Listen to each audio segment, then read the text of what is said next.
Welcome to tonight's session of Mythic Wyrd! Thank you so much for joining us, guys. As always, we love to have you guys here live at our table here for session 30. Campaign 30, damn. Three. yeah, season 3. Yeah. Before we get started, Hey, you can find us. You can find us on Twitch at Mythic Wyrd, and we live stream every Friday at 7. Oh, why am I doing like this? Every Friday at 7:30. Oh my ACT. God. Oh my god, You're we're live also on every Friday? Patreon at Mythic Wyrd with 3 tiers for you to choose from. YouTube at Mythic Wyrd. TikTok at Mythic Wyrd. Oh, Instagram a Mythic Wyrd. underscore Wyrd. Underscore Spotify. Wyrd. You're confusing people. At Mythic Wyrd and X at Mythic Wyrd. Yeah. Come along, join us as we show you backstage things. That's it. Oh, that was chopping today. What is going on? remember, guys, if Go you for guys it. don't want to support us with money on Patreon, the second best way is liking, watching, sharing our videos. It helps us heaps. Subscribing. It is nearly the end of the year. We've got 2 months to go. 2 months? 2 months to go. And we're hoping to reach some milestones, so help us get there. And if you do want to support us with money, it all goes back into our production to help us get better lights, better cameras, all of that stuff to keep improving our experience for you. In saying that, you will hopefully you realise, I've got some new lighting on me. Let me know what you think. And Ahmed, if you want to switch to the battle camera, That's. let us know what you guys think. So we're testing out a battle cam. We do have a projector that projects our maps. So let us know how that looks for you guys. Any feedback would be awesome. Enough touching the models. Yeah, that they were all in place, just so you know. Oh. Oh. I don't want to go here. And we haven't even started, Yes, and boy. the players have ruined the campaign. Anyways. Alright. So, with that out the way, I don't think there's any other announcements. No, that's right. Beautiful. You there? Probably. I think I was on the railing, but yeah. No, we can check the battle cam from last session, just saying, because we had one. Alright, let's pause for now so we can do it. Alright. Last we left off. The main party, minus Bjorn, Dante and Skrillicks, had infiltrated Heimlich's mansion, working their way through past the guards and underneath a secret tunnel that was built and cleverly hid underneath one of the statues. Making their way down the stairs, the group was faced with a dead end, essentially, where the corridor suddenly ended and a pit of bones extended in front of you guys for about 20 meters. Trying to figure out how to traverse it, we had Jayce jump in there, Daario fall in there, and then eventually Drea channeled the winds of magic, and by doing that, it flowed the winds of magic stagnant and floating in that area, flowed through her and activated the tiles, which was a set of tiles that were carried and essentially dragged by the pit of skeletons, which came to life. Bony hands extending out of the pit in turn to grab the platform and move it across. Eventually, the party made their way across down another set of steps where they were faced with a grand bridge, empty, void and chasm all around it, with low walls offering the only protection from falling over to the depths below. An open archway lay ahead of them, and when they got about halfway through, you guys began hearing scratching and climbing. All of a sudden, skeletons climbing from the depths leaped over the walls and started charging you guys without any weapons, jumping on you, attacking on you, and trying to drag you with them back to the depths below. You guys fought them off, yet every wave you guys took down more rose in their place. As you guys fought on, the bones began constructing themselves into a larger being. It captured Daario and tried to rush to the edge and throw itself off before Drea managed to lash out at its knees, taking it out. Falling apart again, it's currently constructing itself into a larger, more ferocious entity. Without any clear end to the horde that keeps coming out of the depths, you guys have to decide your next steps quickly and carefully. Meanwhile, Bjorn, yourself, Dante, and Skrillicks made your way up the water system that took water from the ravine up into the mansion. Spilling into an aqueduct, you were sent sliding through the mansion before you saw almost like a large water tank in front of you. Every few seconds, flashes of bright orange flames lit the tank, and you quickly had to find a way out. Unable to reach Skrillicks in time, who was in front of you, you managed to save yourself and Dante, only to look back and find Skrillicks pop his head back out, or pop the head of the dead man on his back out the water as it boiled and blistered, steam hissing as it spat over the sides. Rushing around the scaffolding, you leaped over with Fafnir's coil, swinging over the steaming water, ripping Skrillicks out, only to find that your worst fears had come true. Thinking he was dead, you tried to turn him around and wipe the water out of his face as chunks of fur ripped out. After a few seconds, Skrillicks blurted back to life. Something was odd, and your concerns were soon proven true when you used the knuckle bones that were in his bag of holding to ask if he was. I think you asked if he had a soul or if he was dead. One of the two, but you confirmed that in fact Skrillicks is dead. And he doesn't know it. Believing he's still alive, and the fall and the throw from the mansion was just a lucky accident. This whole time, he's actually been a corpse walking around, still, without his knowledge, doing the bidding of his master, bringing back treasure to the mansion, only to have it stolen from him. It's messed up. Very.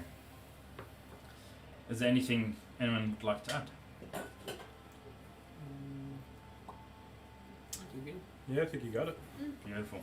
Alright, with that, we continue tonight's session.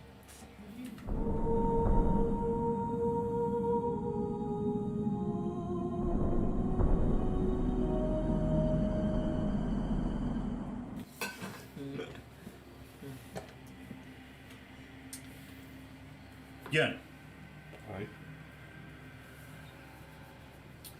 Skrillicks drags the last of one of the legs of the body on his back into his bag of holding, and with a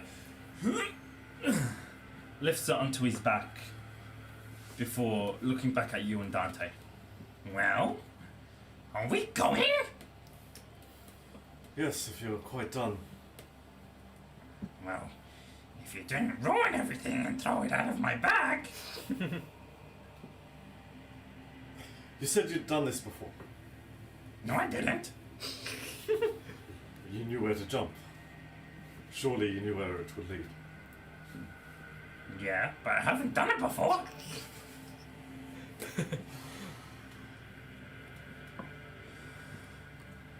What? We're alive, aren't we?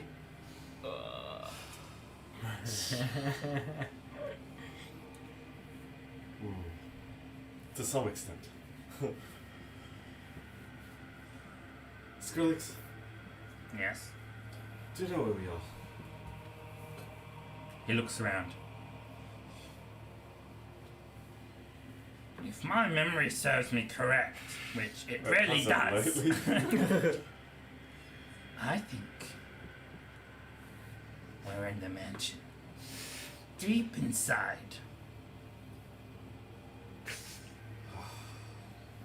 Having a quick look around, can I, like, is this like a service wing or something? It's not necessarily like a main room? Correct. It's not a main part of the mansion that guests would see. This is hidden behind walls and dug into the side of the mountain just to simply make room for all these contraptions. You are in the mansion, but more of the backstage of it, if you would imagine. Right.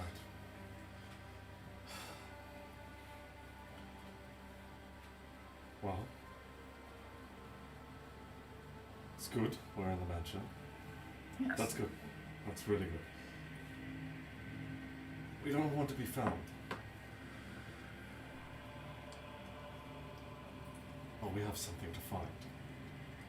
Treasure? Yes? No. Blood. Also that. Perhaps. Maybe treasure first. Right? Because you remember I have a friend who's missing his soul. A soul? Mm. I know where there's souls. Do you? Yes. What are you doing? Skrillicks is What are you thinking. Right. Do you know the way? That way. And he simply points to one of the two doors. Why that way? Well, a wise man once said, No. Do you feel something, Skrillicks? Is there something pulling you in that direction? he ponders for a moment, almost as if it's the first time it is the first time he's been asked this question, and now he's coming to realise and think about it. I don't know, I just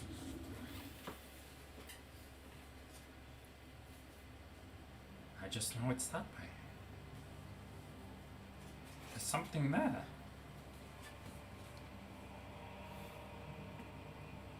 Treasure? Maybe? Yes. Perhaps it belonged to you before. Skrillicks' treasure's been stolen, yes. It has. So if you think that's the way, then let's go reclaim it, as well as my friends.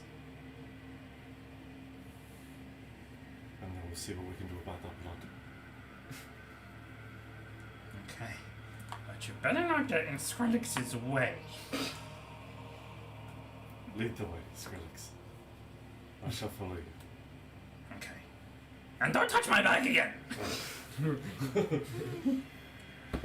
Skrillicks eyes you guys off one last time before beginning moving down the stairs of the scaffolding underneath the pipes and through beams of scaffolding before eventually reaching the door.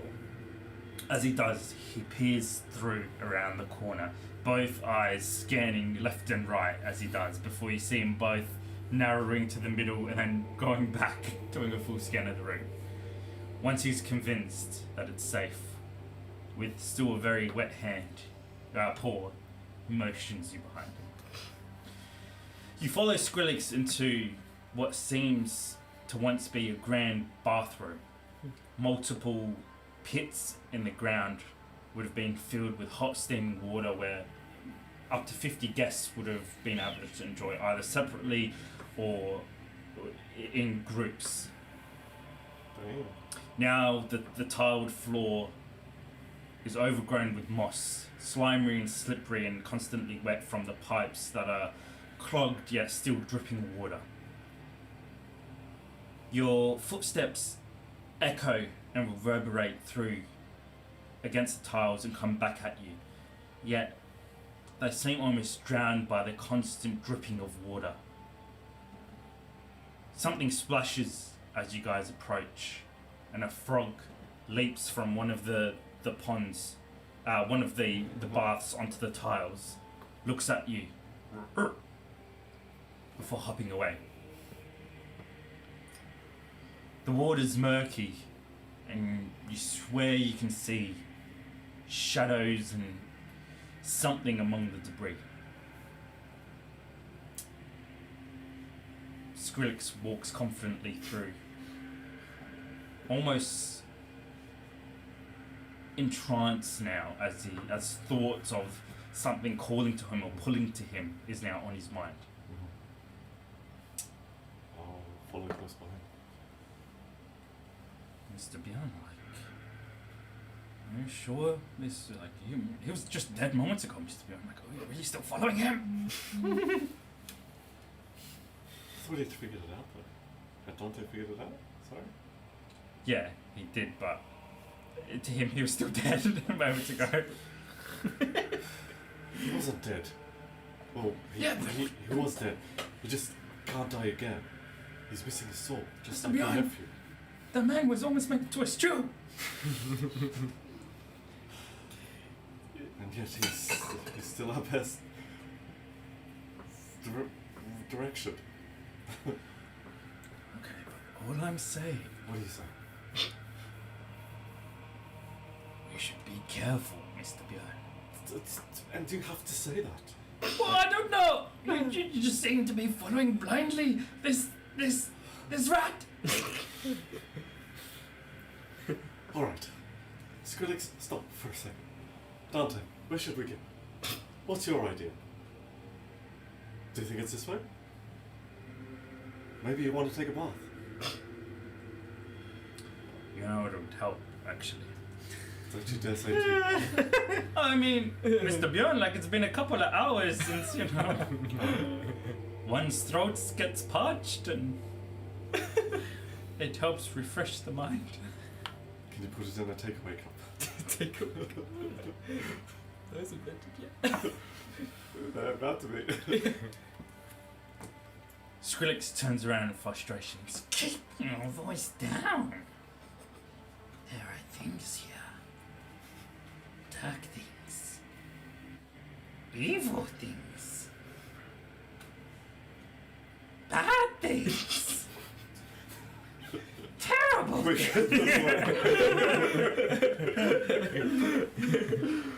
Oh, shit.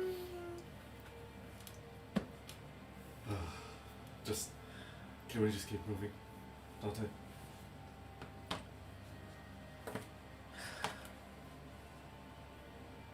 Okay. Okay. You know the rest of them are heading this way, right? We've stumbled on to an excellent opportunity to sneak our way through with someone who knows exactly where the souls are. Maybe we can grab the souls, leave, get to your nephew before it's too late. I understand he doesn't have much time. He's like the son I never had, Mr. Bjorn, so I just worry about him, man. Alright, I get it. So we should keep moving, right? Yeah. I think.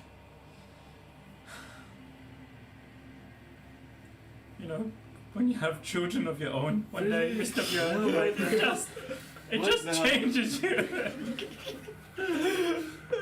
Skrillicks has already turned, moving through the bathhouse. You can see a trail of moss and dirt that's been moved underneath his feet, showing white mosaic tiles underneath. You continue to follow Skrillicks, and eventually he leads you out of the bath chambers and pauses down a corridor. Left, right, and straight. He turns to you and looks at you for a second.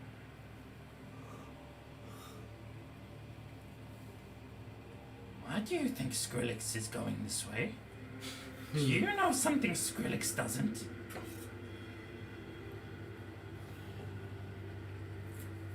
Have you been here before? I haven't. But you have. that something of yours was taken. Something that you're very, very attached to.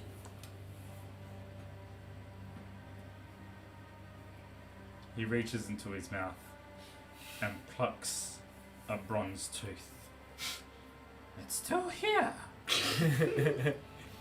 He spins the tooth around in his fingers, and you can clearly see it's a human tooth he's ripped out of some fallen soldier. Skrillicks still has it. Skrillicks is attached to this. Yes. Something. Do you want to put it in your mouth? No. It's lucky. Could you put that thing back in your mouth?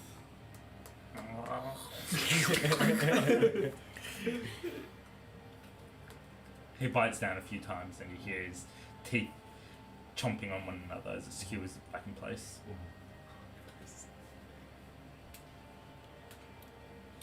This way! Alright. I need you to give me a perception check. Alright, no problems. -2 on perception. Here we go. Oh, there's an investigation that you master. Pretty sure it's a perception. That's 3 minus 2. Oh, no. Didn't you roll that last one in perception? That was all down perception. Good luck, sir. Oh no. Says God. The rest of you guys. Oh, shit. Locked in battle. And with no end. Well, no end in sight of these things. You've now reached the other half of the bridge as this massive, well, not massive, slightly larger than the one that you took down, Andrea, begins forming. Long limbs instead of hands form together in a mockery of your own whip. This is the third one, by the way. This is the third one. Oh shit. In mockery of your own whips, but instead of vines or any organic Oh, sorry. Stop recording. and bones. Stop. Mythic Wyrd went offline. I'm sorry, that was an accident. That's right. Are we live now, guys? Let us Yeah, I know. think we're done. Technical issues, but we're back. That's a weird also straight. Yeah, whips made out of bones, odd bones lashed together or kept together by some magical form, extend from its arms, and as it whips down, cracks and shards of bones fly everywhere. Oh shit. What's the initiative order? Oh shit. It is Jayce first. Oh shit. Oh shit. If you can slot this one in at 13. 13. Alright. So, what's the doorway look like? It's an open arch that leads to what looks like a circular room on the other side. A large statue of a gargoyle stands a good 5 meters tall. Okay. But Wait, there's no the gargoyles are moving at the gate. there's no other doors that you can currently see in the room. You can't quite see the sides of the dome of the circle, but where you can see at the other end of the room, there doesn't seem to be any doors. Sorry, how far is the gargoyle towards the door? It's 5 meters tall in the middle of the room. Alright. Yeah. Jayce is gonna say, "Come on, we gotta go!"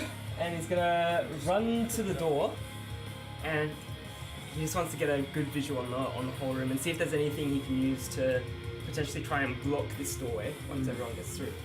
Alright, you get into the room and having a quick look. Give me a perception check, actually. Or like if there's any way he can sort of collapse something that's above the doorway. That's a 17, I believe. 17. You have a look around the room, and it's a circle room, probably just a little bit larger than the room that we were in. Nothing on the walls except for torches, no doorways, no furniture, nothing at all. The only thing that stands in this room is this giant gargoyle. Its wings outstretched, its face snarling down at you with its hands outstretched as if it's just gonna snatch you. What'd you get? 17? 17.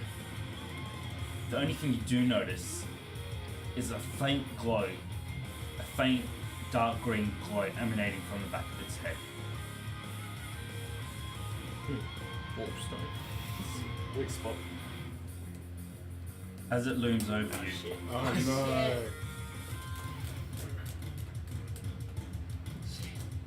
without any warning, it suddenly leaps forward, coming straight to life as it swipes at you. Other way, other way!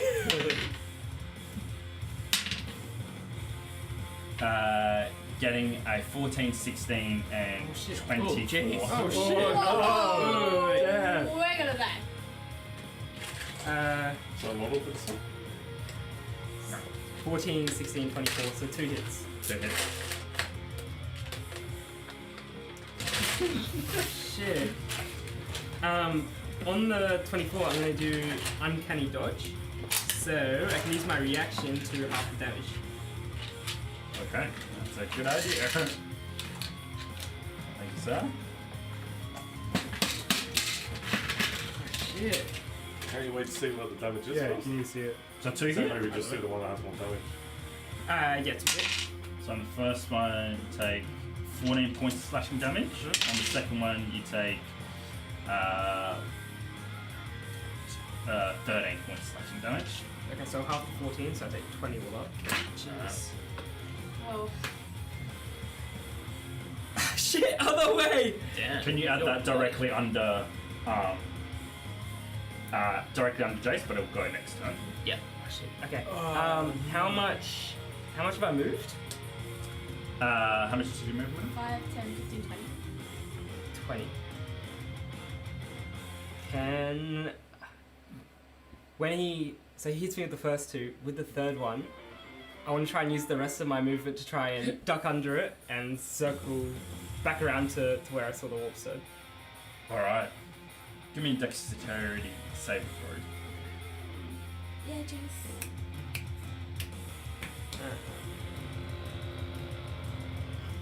Does it move slow 'cause it's stone, or is it like, That's fast. damn? Makes That's a 24. No. Except the grinding of stone, but no voices emanating from it. 24? 24. You duck underneath its, you roll underneath its last attack, and as you're coming up, you see it's swinging back with its tail as it as you go around. It swings around with its stone tail, and you just manage as you roll and get up to your feet. You bounce up, leaping over the tail as it goes underneath you, scraping rock and throwing shards everywhere. You roll down into another tumble and get on the other side of it. Alright. As I get up, I'm just gonna, if I can, try and just hit it in the back of the head where I saw the warp stone. All right, how you gonna do it? It's 5 meters tall, Whoa! Ooh. Whoa. 5 meters. Shit. and now that you're 2-story house. And now that you're in the room, you see that the room itself has no ceiling, or it does have a ceiling, but it's very high up. You can see scratches on the wall, as if stone's being dragged all across it, all around it, and up above, a circular opening to another room. Oh, Oh. so we're gonna go up? Huh. Or it You can goes determine up? it looks like an elevator. This whole room. Oh, okay. Okay, what I'm gonna do is I'm going to. Jayce is gonna stow his pipe, and then he's gonna use the rest of his boot to run up and kind of use the spear as almost like a pole vault. Yep. And then using his climbing speed, he wants to try and hook his claws into the back of it. Okay, give me an acrobatic check. Wow. You got this. Yeah, you got this, Let's Jayce. go, Jayce. Whole vault that spear. 22. Yes. 22. You run forward, pulling out your spear, digging it into one of the cracks in the stones underneath you, and pushing your weight forward. You let it flex as you launch yourself up, using momentum to reach up and get up just above its tail. Oh, jeez. Shoot. So you can see now from where you are, the warp stone is directly in the back of its head. Oh, jeez. That's it. That's it. Who's next? Daario. So we're going the opposite way to the gargoyle. Isn't that the way we came though? Yeah, no, this is the way. We're gonna that have to we get came. into the elevator room. But if we could somehow cut off that doorway, that'd be ideal. Wait, sorry, is the gargoyle coming through the doorway? Or is it above the doorway? No, It's in the he's, room. It's in the he's in that center. room. Oh. Can I hold off my action? Because the gargoyle, if it's facing this way, can I hold off my action till say like it's trying to get Jayce off and he turns around? Sure can. Yep. I'll just move 5, 10, 15, Just shoot the wallstone. 25. Don't get too close though. You can shoot 600 feet. Yeah. Go backwards. Yeah, you go back this way. 10, Back up. 5. Who's this? For today. Remember, it's 5 meters tall though. Yeah. So if you do want to see into the back of its head, that arch is like a normal doorway. Oh, shit. Alright. Oh. Oh.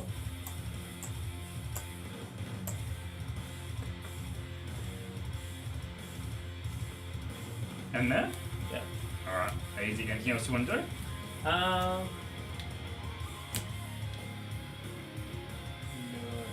All right. Who's next? Big boy. Oh. The skeleton. Yeah, that's what we've. I nicknamed All him. right. As he whips his skeleton tentacles, he rushes for. He stays there. Who's directly in front of him? That's me. He's gonna lash out towards you, and I need you to make a dex save, right? Dex saving.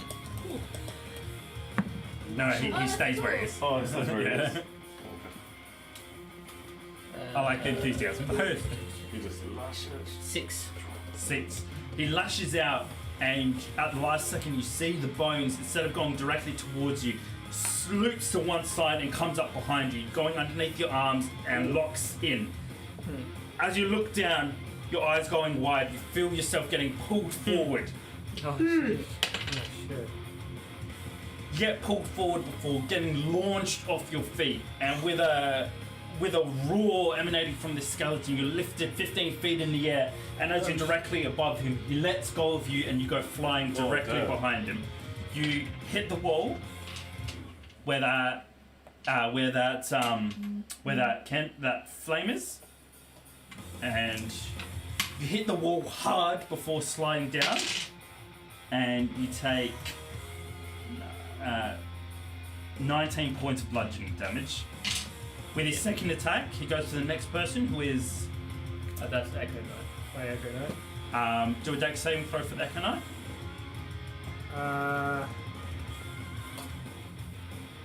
The Echo Knight's a little bit different. He succeeds all saving throws, I think. I'll just do a deck saving throw. I'll bring it up later. Alright. Getting a 11. And 11. He does the same thing, wrapping around you, except this time he swings the Echo Knight above his head and launches him directly forward. Whew. He goes back over the chasm, hitting the wall before sliding and disappearing down. Does he have HP? 1. Oh.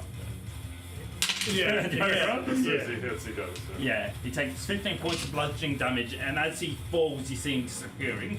If that was anyone else, they're going into the chasm. Oh boy. He then rushes 40 feet directly towards 40 feet. the next people. God damn. 15, 20, 25, 30, 35, 40. Oh shit. That's 40 feet. Is he? How far is he? Square It's away. 1 square away. 10 feet. 10 feet. Okay. With his third attack, he's going to raise a foot up, and you see as he raises his foot up, it's a mismatch of bones, femurs, and ribs that kind of make the spikes at the end of the boot, and he's going to come crashing down. Who's there? Getting a 23 against AC. It's And you say, this could kill me. you take You take 21 points of bludgeoning damage. damn! Fuck. You dead? He's on 5. Holy shit. That's his turn. God dang. Does he just take it, or does he have to go prone or anything? Yeah, just takes it. Priest, you should start praying, man. Who's He has to stop praying.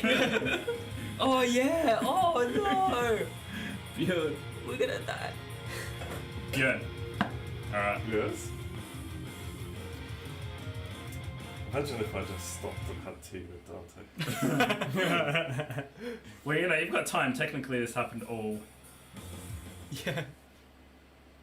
This is happening Before. after. Wait. I'm confused. It's happening. Aye. You follow Skrillicks, Hmm. and eventually, after winding and turning and going up a few stairs, he stops in a room. The room itself is quite small. It looks like, well, it's not quite, it's a decent sized room, but it looks like to be some kind of waiting room or a guest room. Mhm.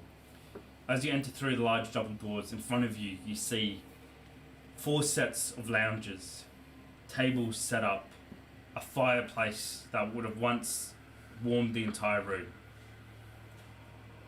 Dust? A corridor on one side, a curtained window on the other, and dust covering everything you see. Your footsteps, although the sound is muffled by the dusty carpet underneath, they throw puffs of dust up, and you have to do your best to stifle coughs.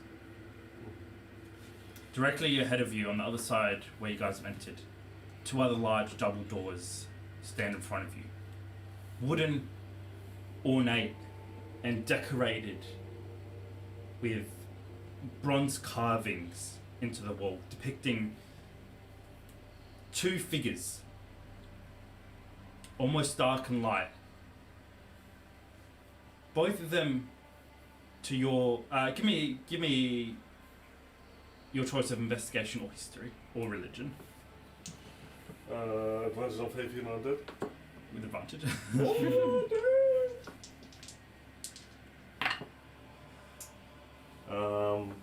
Alright,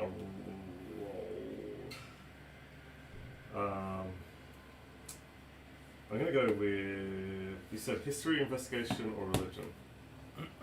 I'm gonna go with history, 26. Good roll. Both of them look like mighty figures. And although they're depicted there from the waist up, you can tell both of them warriors. Stout looking, with emotions on their face that depict responsibility and the burden of leading. It almost takes your breath away, and you pause for a second as you take in these giant doors.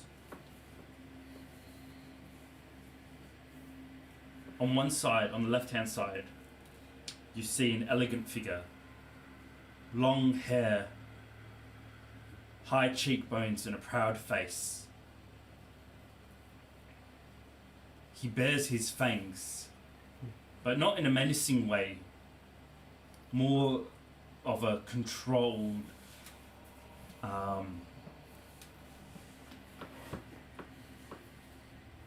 in a controlled, dangerous way. It's not a brutal, bloodlust look on his face. The other, an older gentleman, not as elegant, yet still warrior-esque looking. On the one arm that you can see, on his left arm, closest to the hinges, he holds it out, and you can see around it a whip attached around his arm and extending across the floor. The warrior on the opposite side, a long, thin saber, and then the other hands both reach to each other in the middle to where the two doorknobs are, and their hands disappear, touching each other where the doorknobs are. The image behind them depicts kind of darkness or night in one and light in the other. In the background, on the elegant warrior bearing his fangs, bats fly across the moon. On the other one, it looks like a forest with wolves bounding through. That's cool. I like this. I'm gonna spend the rest of the session. So you don't have time to have tea. Whilst he has tea. So do I recognize these figures? I don't know, with that You history do. roll 26. You clearly recognise one as Vlad von Karstein and the other as your great grandfather. I reckon that one. It takes. The look is amazing and almost takes your breath away, but as the realization dawns on you, you let out an audible sigh of just pure emotion.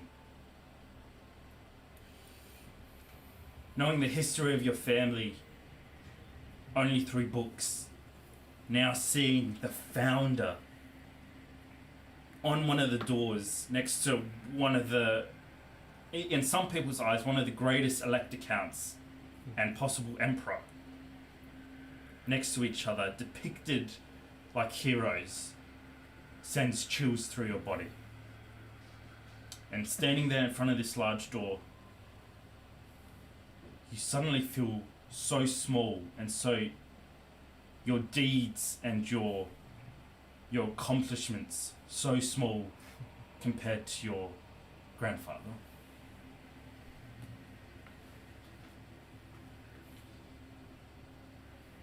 A noise catches your ear as you turn and looking around, as you see Dante playing with, or not playing, investigating to what looks like to be a tea set that's being set up there. It's empty as he looks at it, takes off the lid and pours out dust and sadly puts it back on the table. What about Skrillicks? You see Skrillicks standing directly in front of the door, motionless. And you can almost hear his heartbeat. Well, no. If he did have a heart, you could almost hear it. But he's in that state of anxiety or shock at there's something just beyond this door that's calling to him, but he doesn't know what it is.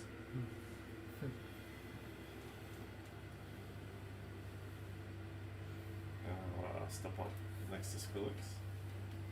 Mouth open wide and eyes focused on the door. He's almost swaying in spot. His arms, his hands hanging idly by his side, not fidgeting on anything like he usually does.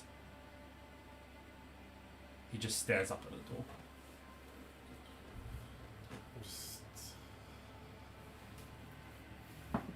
We'll just say quietly, what is this place? As a question to Skrillicks. I'm just going to hold up my arm that has Fafnir's coil and just sort of reach out and run my hands over Fafnir's coil and just sort of like confirm that it is Fafnir's coil. Yeah. Although a little bit more primitive depicted on the door, there's enough similarities there to confirm it is in fact the one, the only, the original version 1, if you like, of Fafnir's coil. The bronze feels cold underneath your fingers. Dust. You leave a trail of finger marks as the dust slowly falls away from the door. And Skrillicks next to you breathes. It's the gallery.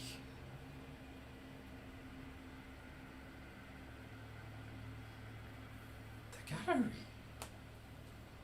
Skrillicks has been here.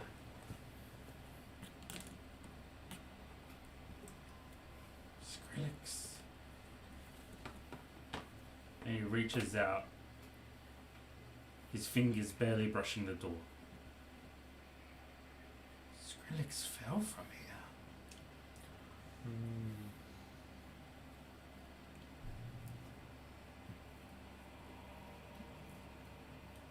You didn't fall. You were pushed.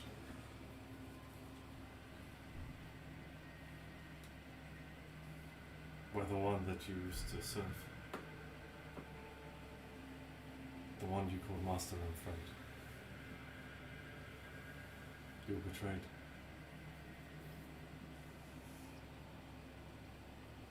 Skrillicks lets his hand fall and slowly turns to look at you.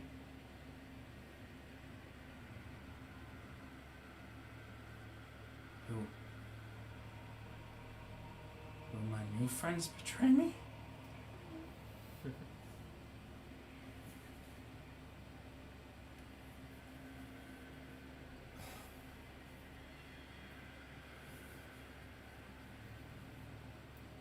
We call you friends in return, Skrillicks. Your previous master did not. He saw you only as a servant, as a tool, and he used you as he saw fit.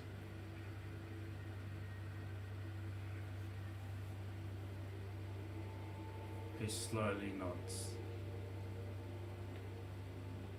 Skrillicks is king now. Skrillicks is master of Skrillicks now. That's right. But only when we return that which is missing, that which has been taken from you.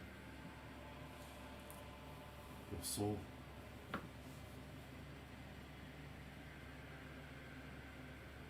Slowly turns to look up at you again, and you stare down at this pathetic creature. Yet, you see intelligence behind his eyes. And maybe, just maybe, if given a chance, Skrillicks could be great. His red beady eyes lock with yours. And his hand slowly moves up to his chest. And he presses, searching for something inside of him. Slowly looks back at the door. Skrillicks is in there.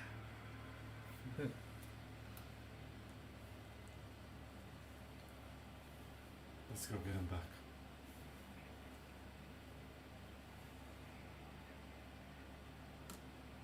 He slowly nods. Still with one hand on his chest, presses his small palm to this large door and pushes it open. Who's next? Silver. Shit. You like it? You like that? Let's turn the door. Silver! Silver is on one knee, and he rises at the moment, wiping the blood from his face. Alright, you big bastard. This is how I go out, so be it. And he's gonna charge in. As he does, he flares out his right arm and summons Griffith behind him. Nice. And between the two of them, they're going to do some coordinated attacks. Alright. I am going to... I'll just say this, so I'll just do all the rolls. Yep. I'm going to do an attack, an action attack which is 2 attacks, and then I'm going to do an unleash incantation. Yeah. Incantation. Which allows me to do a 3rd attack, Holy camoli. and then I'm going to action search, which allows me to do an additional 2 attacks. Damn, you're And then stronger I'm than my going own to do monsters. another unleash incantation. So I'm going to do 6 attacks. Bloody hell. Alright, Wait, go does for it cost anything to do the unleash incantation or No, summon The Griffith? trigger, summon Griffiths is a bonus action, Yeah.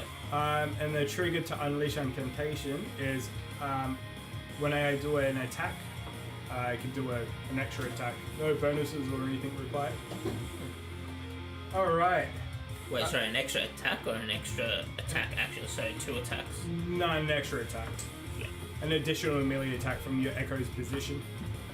And with these, I am going to activate my Great Weapon Master feat. So I'll take -5 to these rolls. Alright. And if it hits, we'll see what happens if it hits. Alright, so 6 attacks. Ready? You got this. Go ahead. Getting a natural 20! Yeah. Whoa! Damn, Good son. start. Good start. Alright, so natural 20. Again! 10, 12, 13. 13 just hits. Whoa. Nice. 15. That's 3. 10. Misses. Damn. 12. Is the number you need. So that's 4 so Four. far. 4 and a Miss, 6. 1 miss. Yep. One more. One more. Make it 5. Ah, that was a bad one. Getting a 7. Inspiration. 4 hits. 4 hits. 4 and 6 Okay. ain't bad. And 120. All right. Well, apart from the critical, that's automatically 40 Whoa! because they're all Great Weapon Master. If I get the roll, plus 10 to the attack, so that's 4. Damn, son. We'll do the critical hit. So the critical hit was how do you do that again?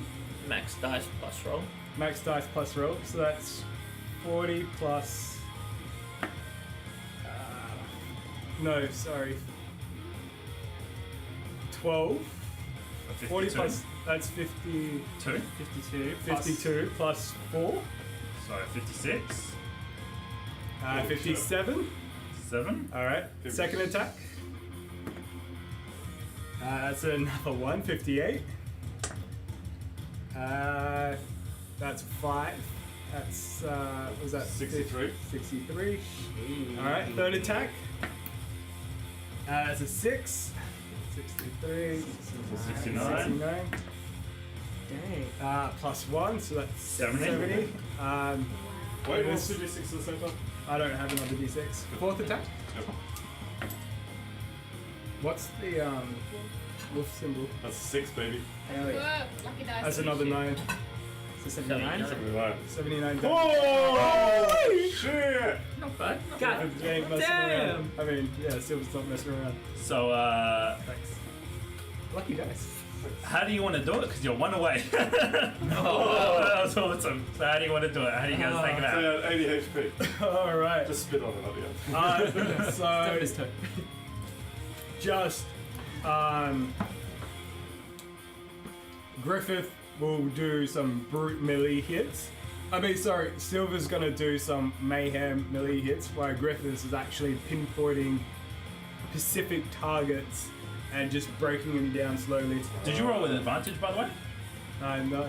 Oh, yeah, So because you've you're got- you're flanking. Yeah, but I mean, you've done it anyway, but yeah. Yeah. Alright, so in a flurry of blows, Silver going in with heavy attacks as Griffith comes up behind and darting in and out, attacking weak points, the knee, the foot, the hand that swings back. I just imagine them like literally pulling the bones apart. Yeah. And as you guys weave and duck, both changing spaces and then changing again, with one final cleaving hit from you, shards of bone just go flying everywhere, and once the legs, the bottom half is cut out, the top tumbles down Can I? as it showers you guys in bones. Awesome. Yay. Awesome. Can you... I was gonna say, once he was like to the point, where it was like weak enough, I wanted to pick him up and chuck him over to the side. But I don't have business. Can I do that? You sure can. Alright. Just a skull head. Yeah. Alright. Perfect. I'm nearly dead. And I spent everything for that. Nice. Worth it. Worth it. Damn. We need to move. Where? Is everyone alright? Shit. And I start running. You're Using. still on the gargoyle, aren't you, Jayce? Yeah, I'm on its back. We're still in initiative? Yeah. I start. I'll make my way to Jayce. 5, 10, 15, 20, 25, 30. Sorry, is the gargoyle in this room or the next room? The next room Next through room. the door. Gotcha. Yeah. Cool. Right? Yeah. So you're just at the door, just outside. Yeah, that's what I can make. Yep. Sorry, can I just so I understand? You're saying the floor moves up? It's like That's what it looks like. It's just a circular room. The only thing in here is torches on the outside and this massive gargoyle on the inside. Above, probably about another 10-15 meters, is another room with a disc shape. And it looks like, with the scratches from the wall on the wall, it looks like this whole platform Must be like moves another up. one. That's what I'm thinking. Before I move, actually, I'll take a quick glance at Osiris. Is he up? Is he okay? He's Is he- prone there. He's prone. Oh, Yeah. Oh, Osiris. We've all left. We Gucci. Okay. Dre is next. So Griff is gonna. Oh, sorry. Are these here? They are not on at the moment, no. Griff is gonna move up to. He was 2 behind Silver. Alright, Drea. Okay. This exists here. Like, I could go against the archway. You can. Yep. Dre's gonna do that. 5, 10, 15. Almost like hiding out of sight. And I want to test the theory. If the other one moved, if I used magic, this would move, right? Technically. Technically, you're not in the room.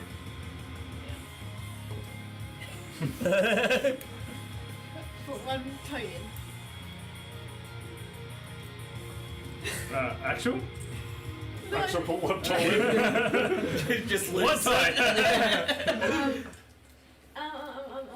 want to test this, but I don't want to like use a spell slot. Okay, I'm gonna like. Can I put my hand around the archway and I'm gonna cast Terrible Savagery, which is a cantrip, but I just want to see if it triggers anything. Okay. I need you to make a must con set saving me up. throw for me. What are you casting? Primal savagery. You know what? Actually, It's because of the toe. Technically. that is 23. Woo! No, sorry. No. I'm so sorry. I completely looked at She's like, it was a natural one! It's an 18. Technically. So sorry. I was rolling to hit. I was rolling a con saving throw. She made it sound like it, like it was The worst Sorry. thing. I got a bit carried away. Drea. 18. Ah. Do it. You reach in, going to reach in My through the whole doorway, My whole body's like behind the archway. I'm just like. and as your hand passes the archway, it touches something solid. Oh. Jesus. There's a second delay before, almost as if like there's a glass panel in the archway. It flashes green. Lightning sparks up your hand as you're launched off your feet, and you fly 15 feet directly back. You're lifted into the air and you fall prone on your back, taking half of 9, so you're taking 5 points of Oh, necrotic shit. damage. Oh shit! The flash almost blinds you guys as Drea is just suddenly shot back away from you guys, landing on her back as she comes skidding to a halt.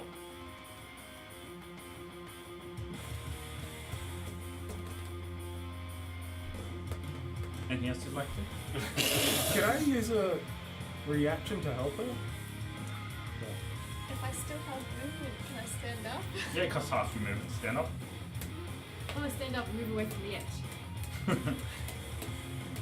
Dazed, you climb back up to your feet, unsure what happened, pushing yourself off the wall into the middle as you kind of regain your bearings.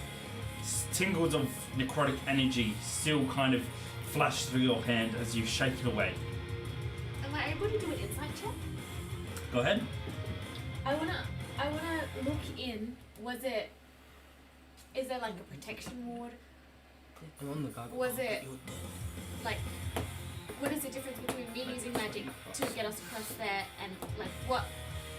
Yeah. Go ahead. I don't like these dice. The first thing is you didn't even get to cast the spell. You're still channeling the energy, but the spell wasn't even cast. There does seem to be like an invisible barrier there, but you won't push back because of your spell. What? So only dead people can go in there.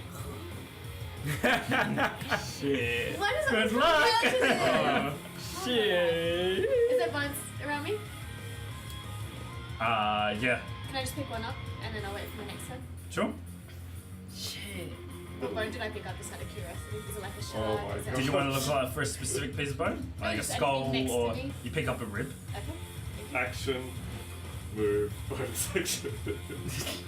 Alright. Leave her alone, mate. She's doing Wait, good. can I not do like... No, you Okay, can't. I just, Why are you picking on me tonight, huh? because I think it's. You're no longer my brother. Who's next? I'm sorry. Me. Can you tell me when he gets to the end of the round as well? Okay, I'm last. Okay, cool. Alright, So- Osiris. Question. So, Father Bell's been praying non-stop. Does he get any sense of anything? You feel like all you're doing is drying your throat with empty words. Ooh. Okay. What a harsh way to put it. There's something that can be only used in dim light or darkness. Does that make any difference?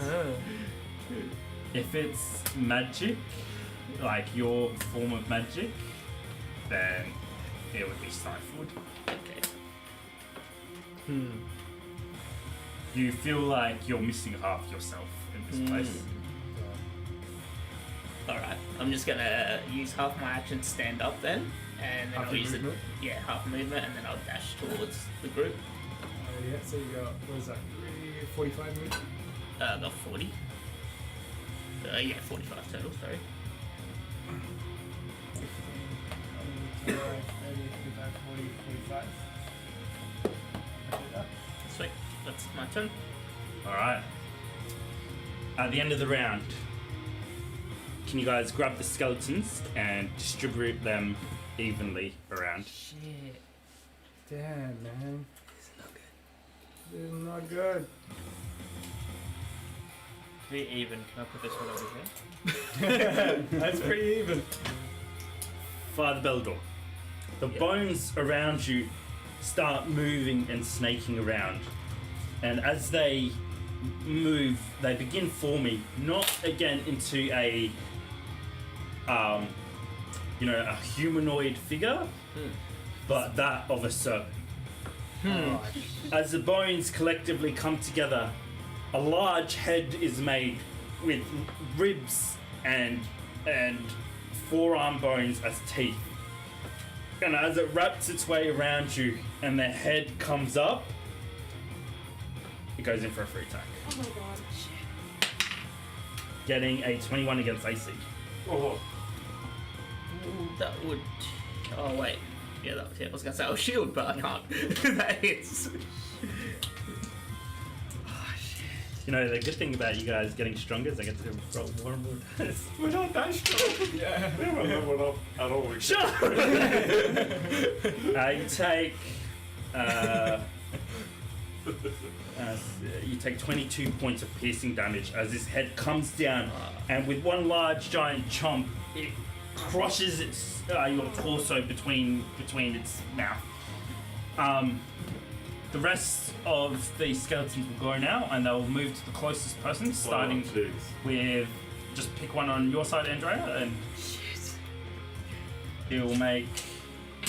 Oh, give me I can either roll against your AC or you can make a dex saving throw. My dex, please. My AC is terrible. Go ahead. My dexterity is not bad, actually. A natural 20! Hey. Oh, yeah! Plus 1, 21. Awesome. With the natural 20, you can do a free attack. Dang. I'm gonna stick the bone. What is that? No, in its rib, and like, does it break apart? Sure. As it leaps up, as it Like, comes up on the push wall it. and leaps up on the wall, you ferociously stick out the rib, getting it between its own ribs, and as you twist, you break the spine, breaking the body in half. Half of it crumbles at your feet, the other just tilts back over and falls off the edge. Can I keep the bone? You can.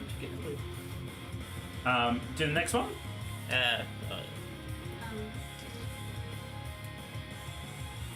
We'll move to the closest person. Are you sure about that? Yeah. And again, Dex, or you want me to roll? 18. Nice. Dang. It launches at you just as you spin around and duck, and it goes flying over your head. It's going to go over and land between you and Silver? Silver. Yep. The next one, please. Technically, would I be the closest person? No, it's Osiris. Okay, no. Oh, Yeah, that one those. good. Oh, sorry, I didn't see that one. That's okay. Do you want to do a Dex saving throw, Jay, or you want me to roll against Econite's AC? AC, please. Getting a 15. Miss. I like Alright, the next one. Dex or AC. Next one. Oh, they. Oh, hey, sorry. That's right. I should have. Osiris? Roll. A natural 1. Cool. You may go That ahead was and use a lovely. reaction. Nice. Do they actually have weapons? They don't have any weapons. They are simply trying to drag you guys back into the depths. I feel like Father Osiris would just like. Yeah. More or less, yeah. As it launches itself at Actually, you, you grab him and slam him into the stage. falls apart. Void's gone. Next one. This one's exactly between the middle of the echo. Both you guys roll a d20, Jay and Nud. 18. 17. Oh. Do you want me to go Dex or AC? AC. A 19. Hits. Yeah. Alright. As it launches itself off you, at you, it catches you as you spin around throwing the other one. It catches you under the waist, and it's going to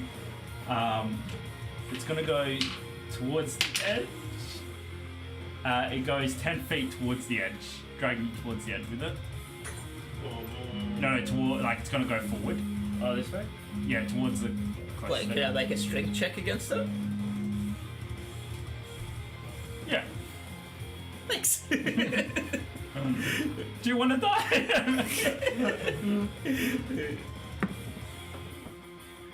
That is A strength saving, sorry. 15. 15? Okay, put it back. Alright, next one. That would be me. Strength saving throw, or you want me to roll against your Yeah, AC? roll. 5. Next one. It's gonna go on Osiris as well. Is A 9? technically. Miss. What do you call it? Oh yeah. Do I get Trapped advantage? or Oh, you can get out here. Yeah. Oh yeah, there flank. you Like, that's it. go. 15 gets AC. Miss. And the last one. Damn. Somebody's gotta help Father find a bell. Osiris. Another natural 1. Damn. Oh, we'll let Yeah, you take yeah. another reaction. Can I grab that one and swing him into the others? Give me a strength check. You just said, can I kill them all? It's Father Fuck these Osiris. guys. That's a big brain move right there. Okay, but technically, also, if that one is next to him, if there's part of his 15. body around him and he swings around, wouldn't those bones also go into those bones and break some of it? Careful. 15 hits. I'll let you take out another one with it. Sweet. One other one. So as he launches himself, you catch him by the ribs and slam him to the other one, Nice. taking out another one of your choice. I'll take these two. Nice. Alright, and we're back to the top. JC boy. Jayce. Oh, that means the guy goes next. Yeah. Fuck me. How high in feet is the top of his head? You would be How far is that? 5 5 meters. But I'm at the So table, so that's it'd like be 1 meter. about 14 feet. 14. So Jayce is sort of sitting like on his table now, right? Alright. Jayce is just gonna claw and take off the handkerchief that Father Bell gave him. And he's just gonna rip it off and dig his claws into the back of it, and using his 20-foot climbing speed and sort of trying to latch onto the limbs of the gargoyle, he wants to try and make his way up to the head. Alright. In like a feral. As it Almost pounce. thrushes It's a and holy cloth if it makes a difference. as it thrushes and throws, reaching back and trying to grab you, I need you to make an acrobatics check for me. Go on, Jayce. That's a 19, I'm pretty sure. Nice. 19. You boyed it. It thrushes and it flaps its stony, stony leathery wings, if you will. And as you jump to the side, it whips its tail up against its own back, smashing into its spine. Just as you kind of let go with one arm, and the tail just goes smashing past you. You come back around, launching yourself up before you get up onto its shoulders. You got this. Okay. So does it have like horns? Without it? It doesn't have horns. Jayce is just gonna grab one with his other pull out the pipe and he's just gonna say, Heinrich, give me my fucking sword back! And he's gonna slam it down. Alright. Whoa!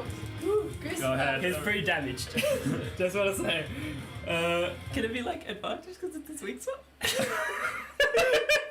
Look, because you rolled a 19? Sure. You guys are so lucky I'm nice to you. 18. 18 hits. Yay! I need you to roll a D1. Roll for damage first of all.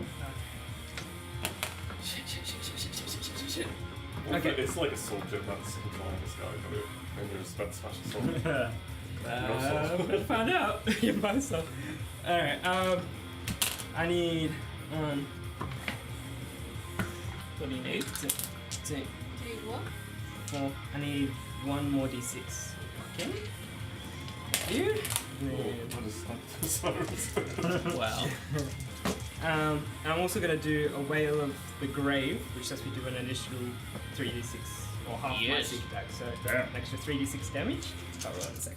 So, 3d6.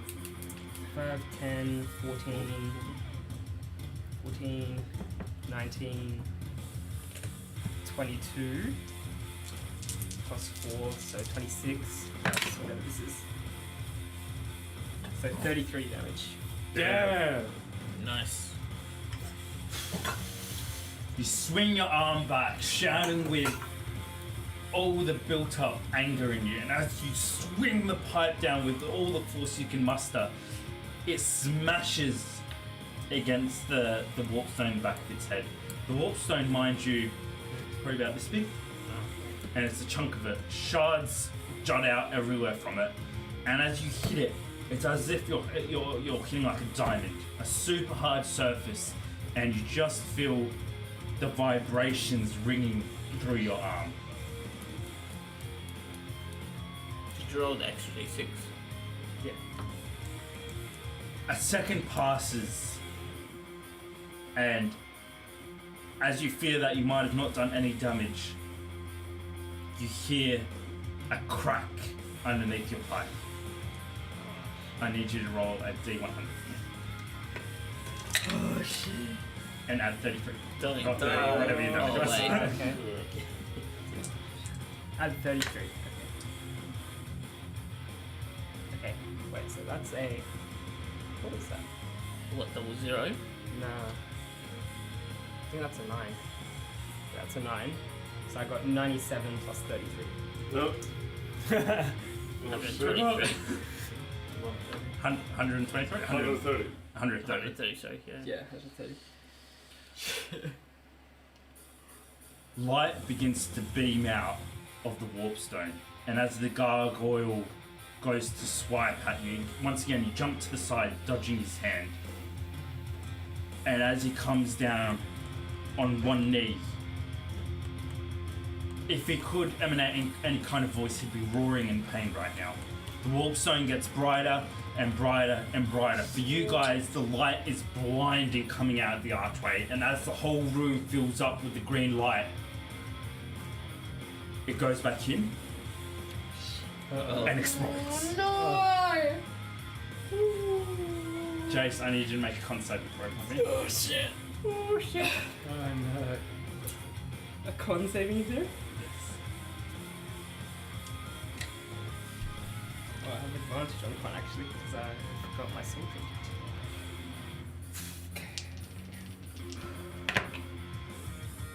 That's a dirty 20. Yes. Cool. Good roll.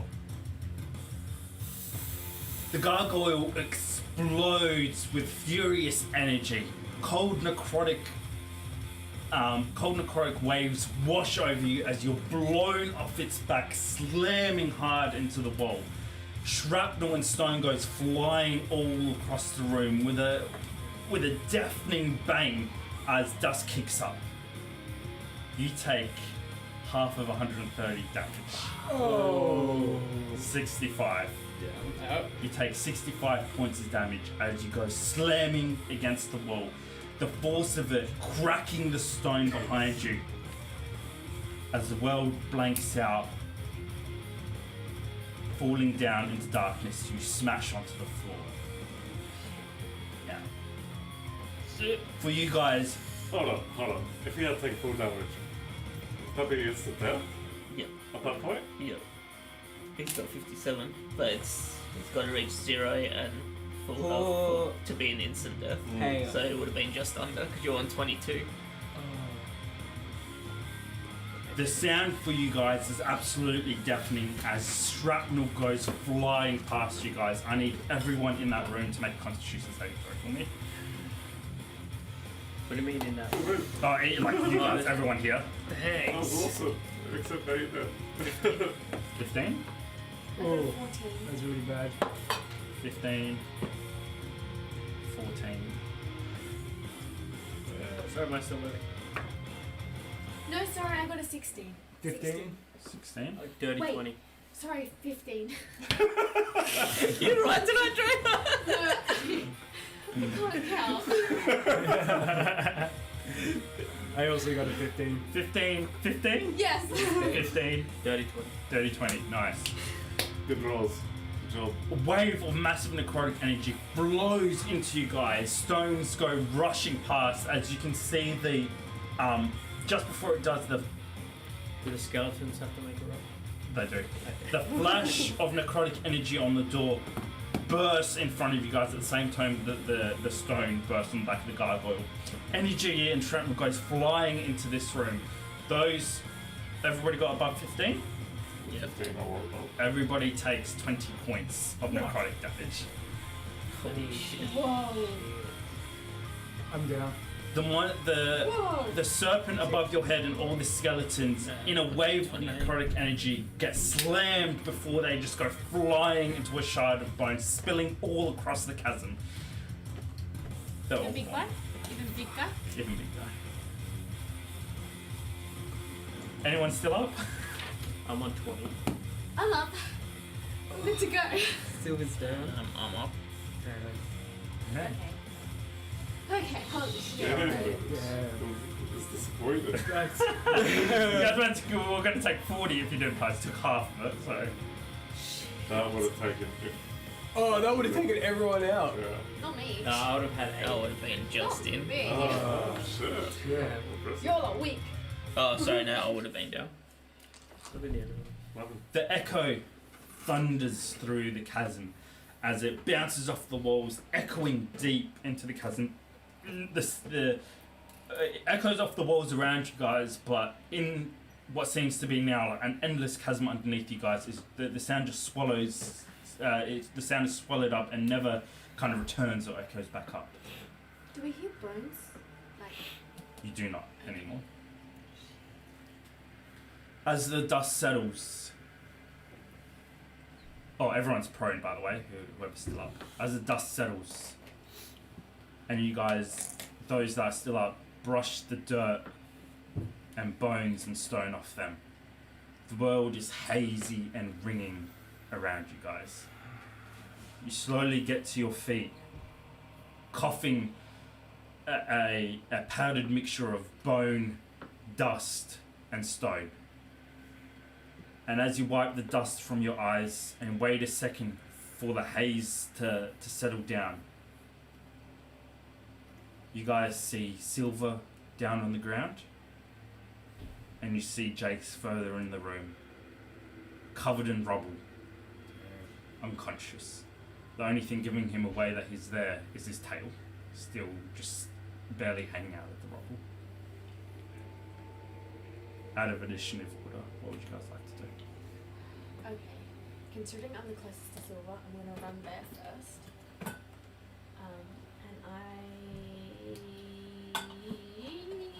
Careful using What? Can I? I'm gonna. While she's doing that, I'm gonna go check on Daario. Yeah. I'm gonna get. Don't worry about me, guys. Jayce. I can't drink it. You're gonna have to. Oh yeah. You're gonna have to. Yeah, but do you want to roll it? You're gonna have to roll it. Really?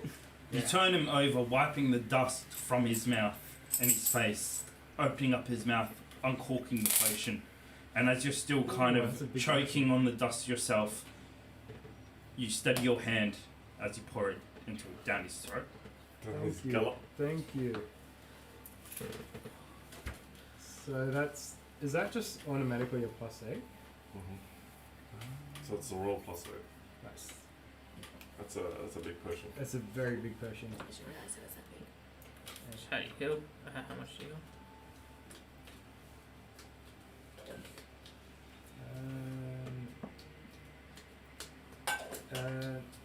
That is 29. I Alright. think. Yeah. I think. Yeah. Saying that, I'm assuming Daario's okay, yeah? You're still up, right? He's down, yeah.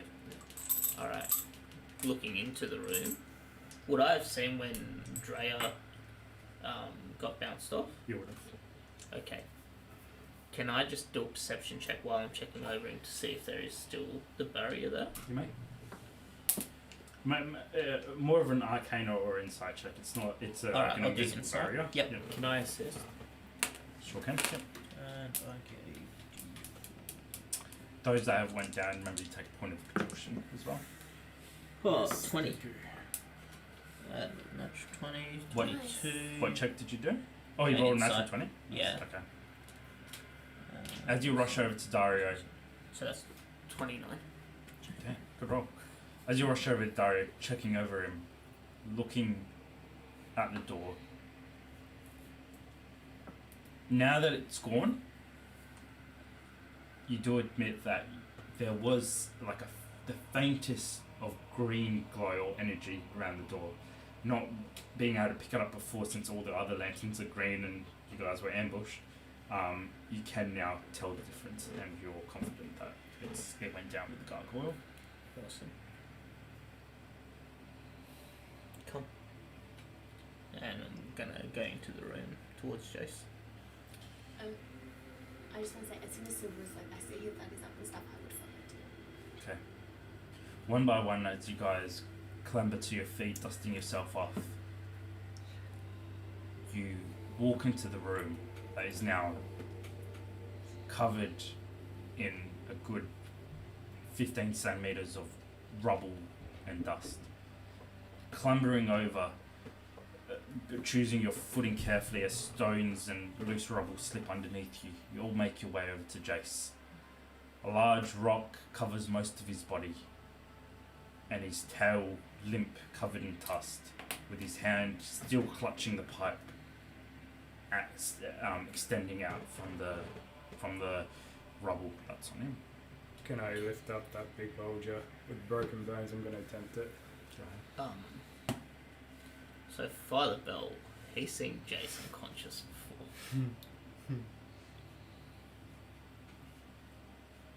Does he have any notion or idea of what this might entail? You're very aware of the possibility that Jayce being unconscious now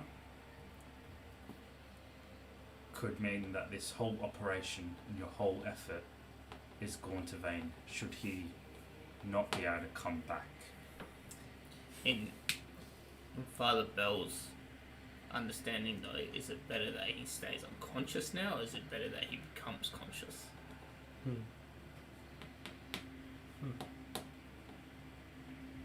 It is better that he becomes conscious. Okay. Alright, knowing that then, as soon as Silver moves the boulder... What'd you roll? I'll try some- 13. You struggle, but you manage to lift it enough where the rest of the crew can drag out Jayce's body.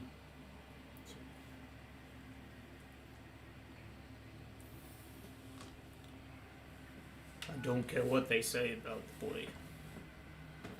He does have heart. And I'm gonna kneel down next to him and just try and stabilize him. Okay. Give me a medicine check. Jayce, I need you to roll your third and final night horse check. Wait, is it possible that I could use guidance on him? It is not, Okay. but in a role-playing fashion, you guys might be able to help Jayce.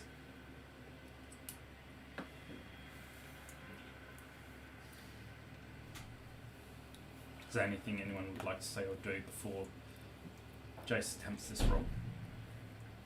Can I? I'll grab the spear. I'll place it in his hands, and I'll cast Cure Wounds. And I'll whisper in his ear, "Your family's here." You know, like try and speak to him. We've come so close, Jayce. Don't give up on me. You can do it, but the cure wounds won't work in this place. Seeing that, can I try something?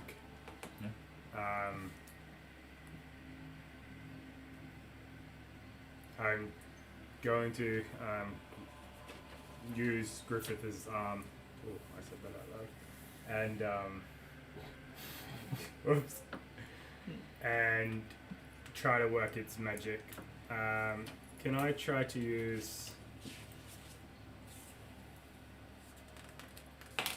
what is it called? Sorry. Well, I was trying to figure that out. Give me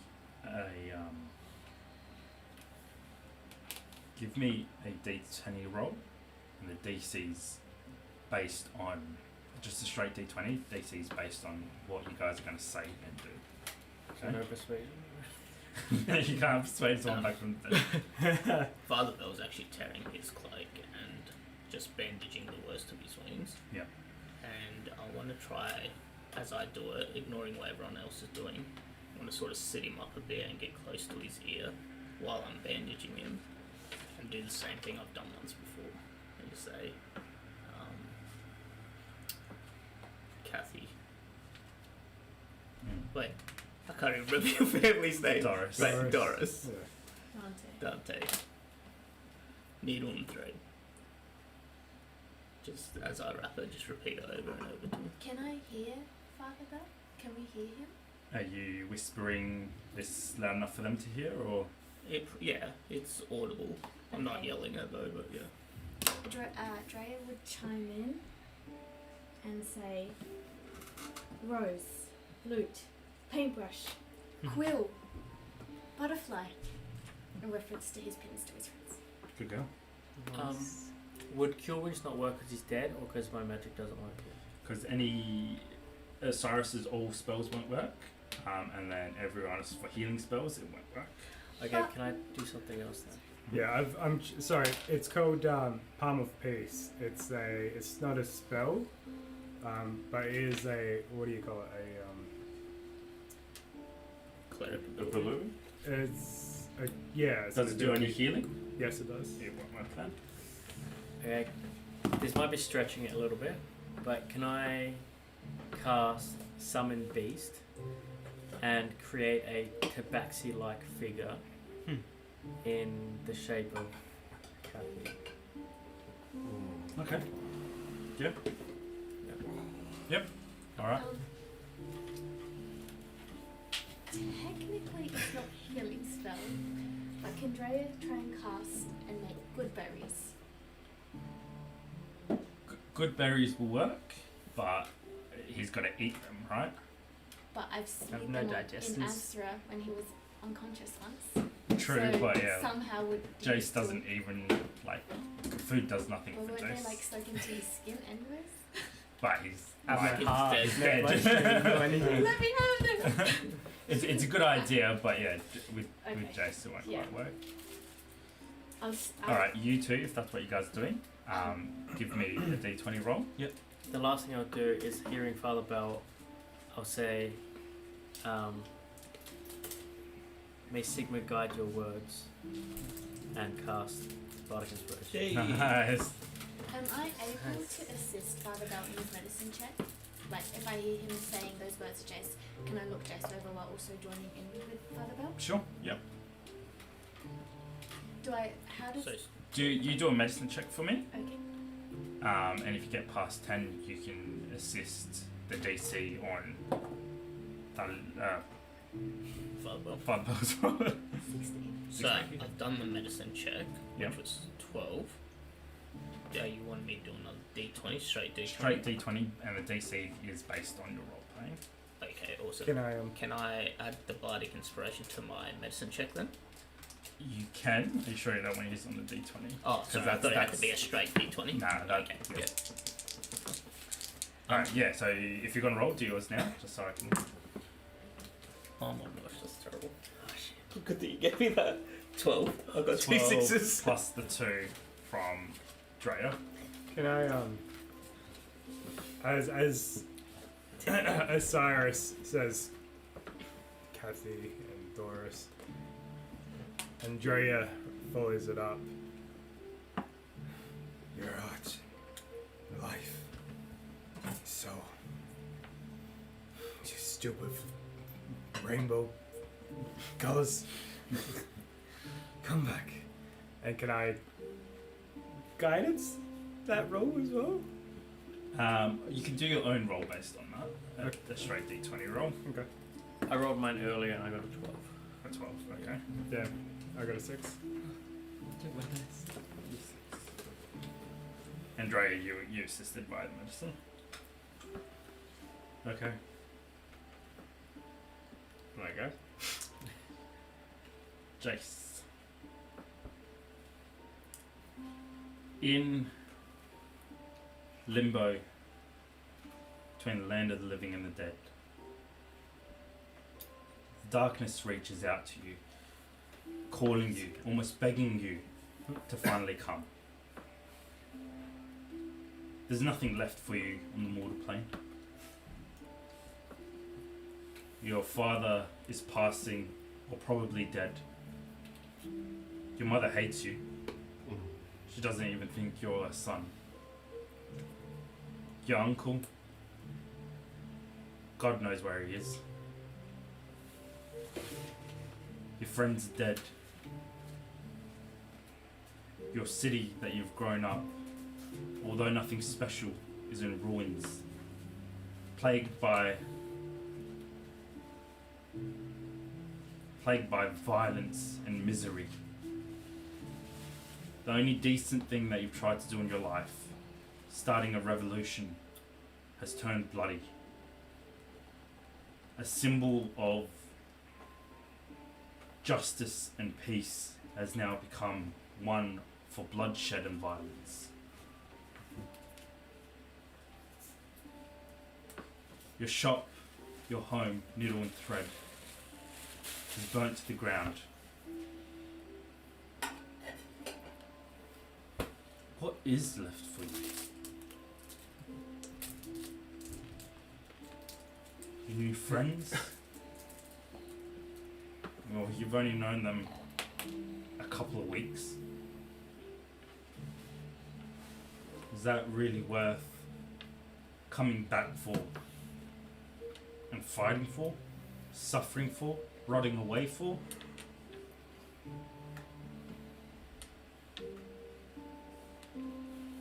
there's a promise of peace in death.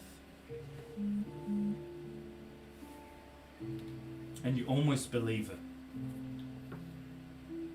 Yet, the honey words and the innocent looking faces are masked with something darker.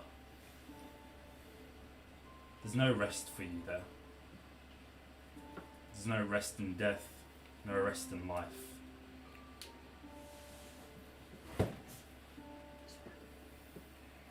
Yet, it still calls out to you.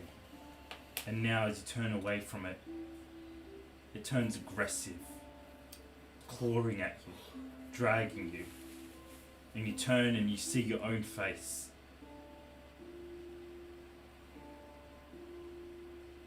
Haunted and dead, withered away. It claws at you, choking the life at you, angry that you're not there yet. And as it does, somewhere in the darkness, the faint reminders of your friends ring in your head. Kathy, Doris, Dante, rainbows, colours, Rose, your friends.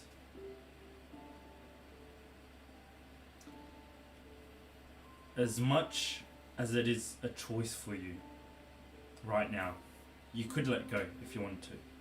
You accept your fate and plunge yourself into the darkness. Is there really a chance of getting your soul? Or you can turn around and fight. Claw your way back into misery, into violence, into sadness, but also love, friends, life.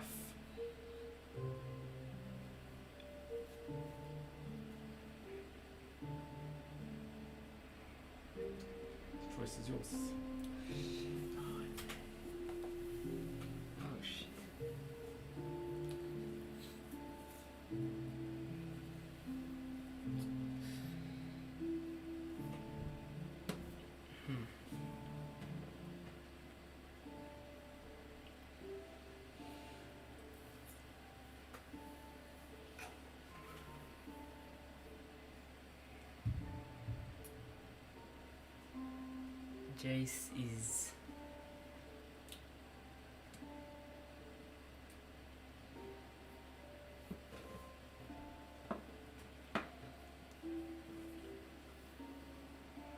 Jayce is gonna grab the shadow of himself on the shoulders around his neck. He's just gonna look into it and say, somebody's got to keep going for them. Gonna make sure that fucker pays. It's not about living or dying anymore. It's about fucking revenge. It's gonna push him back and turn and walk away. He falls into the darkness, the ghostly apparition of you screeching as if it's been thrown off a building. And as the screech echoes in your ears, you turn around and you take that heavy step towards life. With all that out the way, the DC is set. I need you to take that roll. Come on, Jayce. Oh shoot.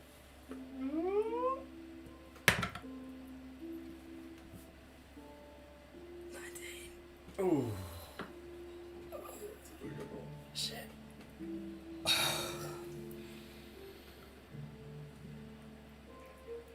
Do you have any character in mind? Go on. Was it just a straight DC? Was it just... Jayce's eyes flicker open.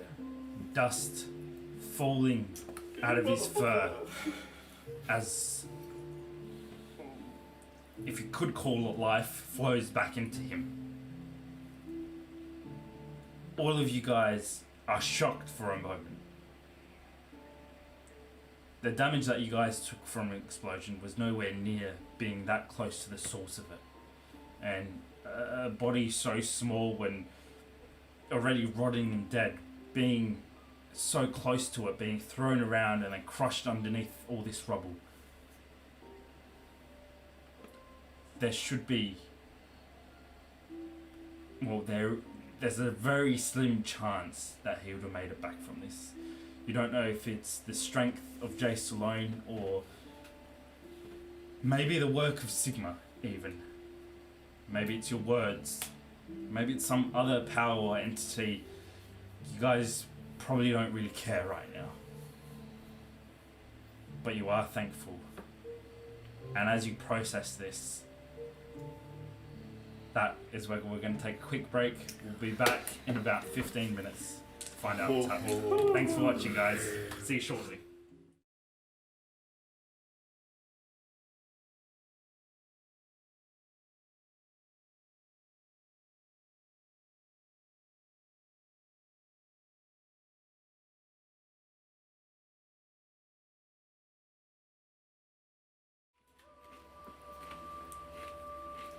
Welcome back.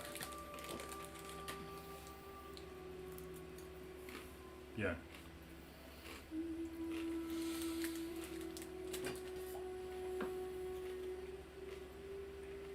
The door softly creaks open.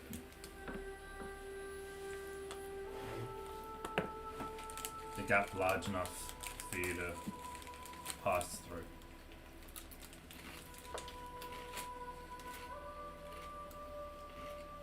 In front of you, a large rectangle room. Ancient tapestry lines it. Regal and royal, but ancient from another time.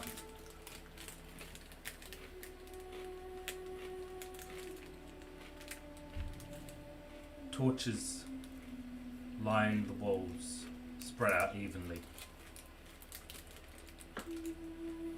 And on the side of the room, on either side,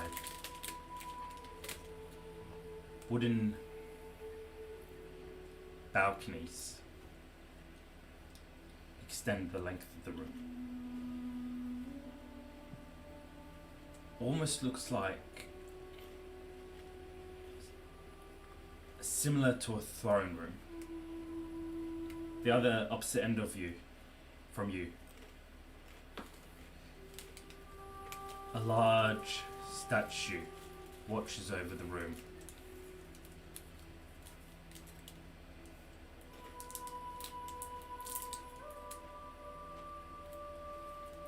The statue,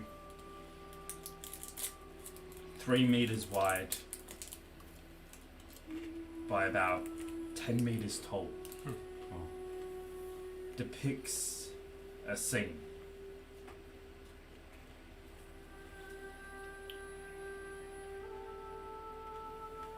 A large direwolf looks up at the moon. He seems to be stationed in a forest somewhere.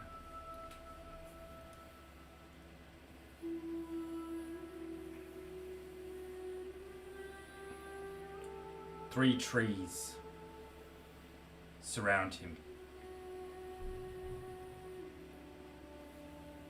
And on one of the branches where the direwolf looks up,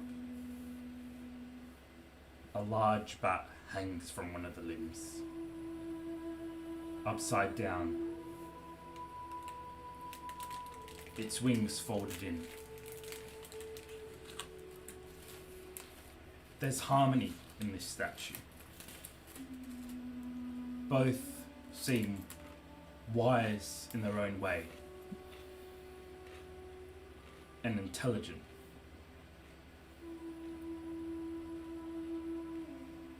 They're aware of each other and comfortable with each other, and perhaps familiar with each other. They're not simple animals, though. They're guardians. Guardians of what you're not sure, but it feels important. It gives you the sense of they know something you don't.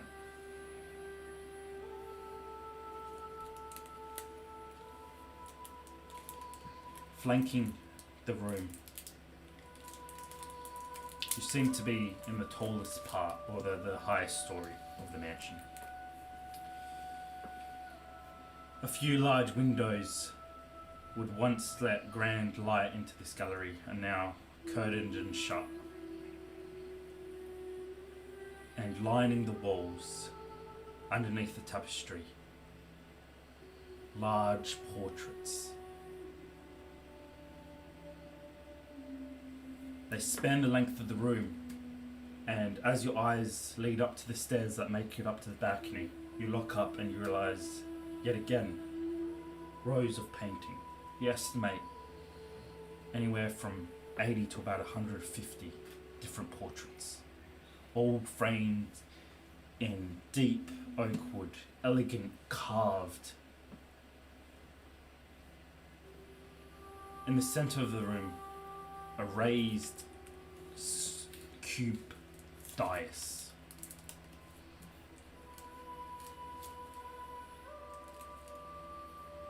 Atop the dais, there's a large painting easel. And working on the painting easel, an abnormally tall hooded figure. Stretched, bony hands hold a paintbrush that looks too small for him. And as he holds it, he works it delicately, every now and then dipping back into the paint ever so slowly, before moving gracefully back to the painting.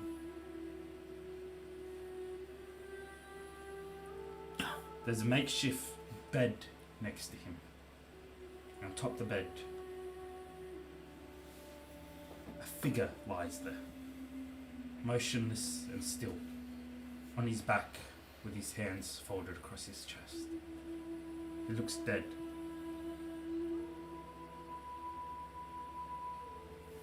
A beautiful, high-pitched voice like the one that you're hearing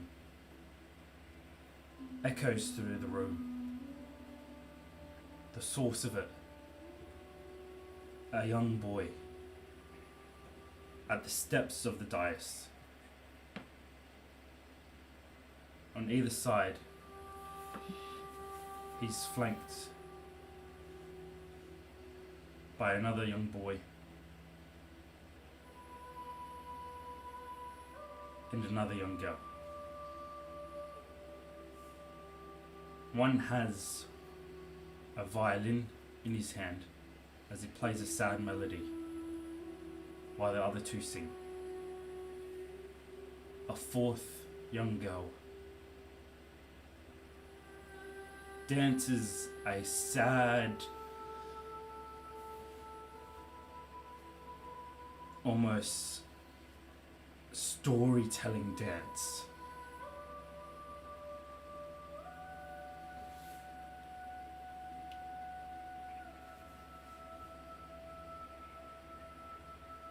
There's windows in the raked ceiling above you, beaming down whatever light Sylvania has to offer. It seems peaceful yet oddly haunting at the same time.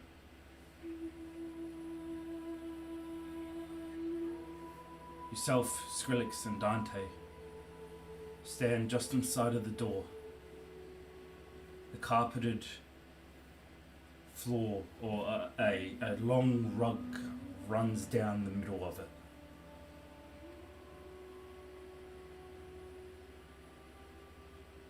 The painter doesn't seem to give you much attention and continues on his way. Can I see what he's painting? The easel is facing away from you. You can see him working on it. but Is you his can't back see. to me, or? He's facing you. So he's seen us? You're on clear sight of him, and yet he hasn't reacted or even given you the slightest of attention.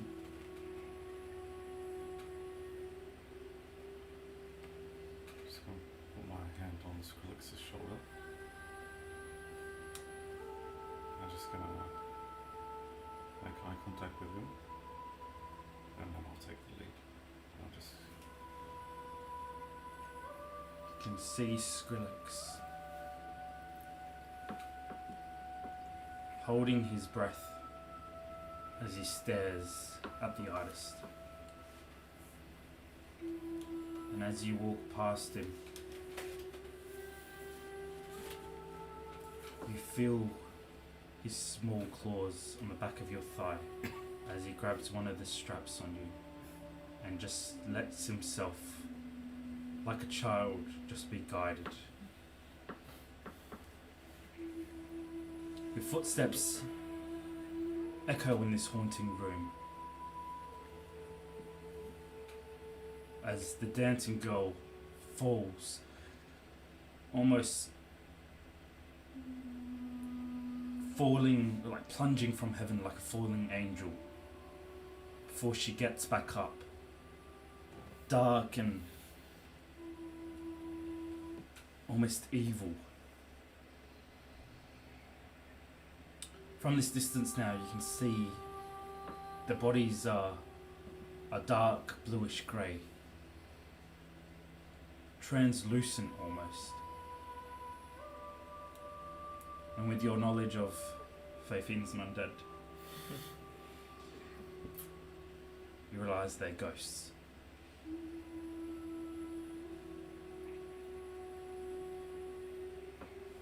But it's not only me who can see them. Is that what you can see as well? Oh no, sorry, it is only you that can see them.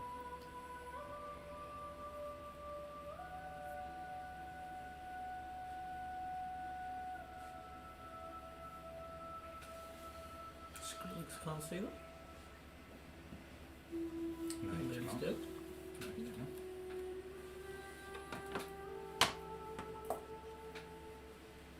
I want to make my way towards them. But quietly, but I'm not trying to hide. I'm just trying not to disturb them.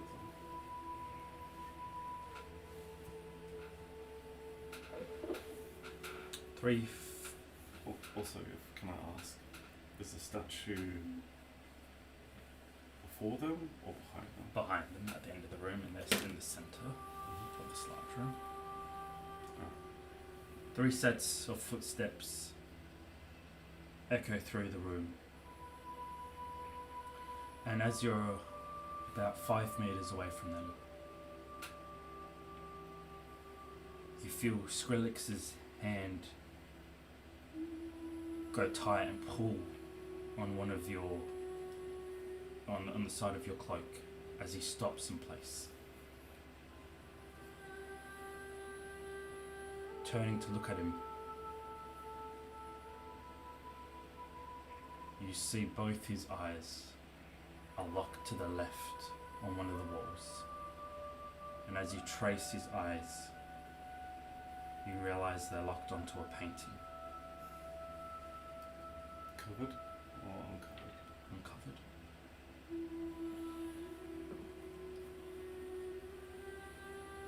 What's the painting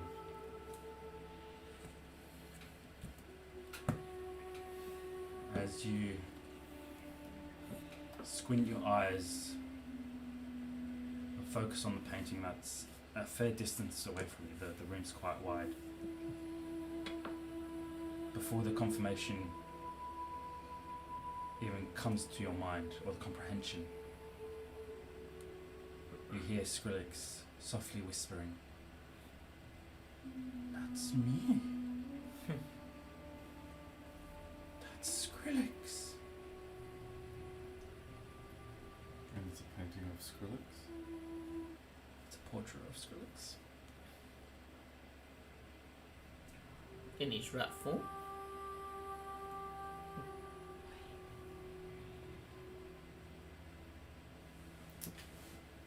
Want to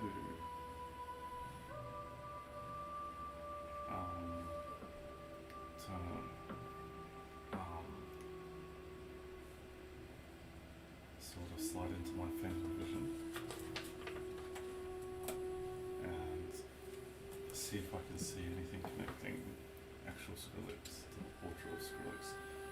Like I once saw with Jayce, where I saw some sort of tendrils connecting into Heimlich. As you switch into the ether realm, I'm not- oh, your I don't vision, wanna sorry, step in, yeah. I just wanna- As you switch your vision to your ether realm, or look into the ether realm, you see ghostly wisps of fog winding their way around their feet from Skrillicks, across the stony floor, up the wall to the painting.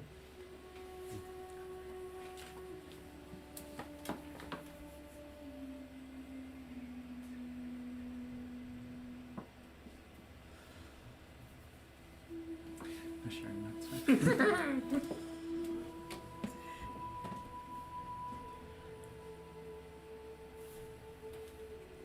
Have the ghosts changed what they're doing while I'm watching? Does the painter seem similar to the one lying down, or is he a ghost as well? The body lying down is that of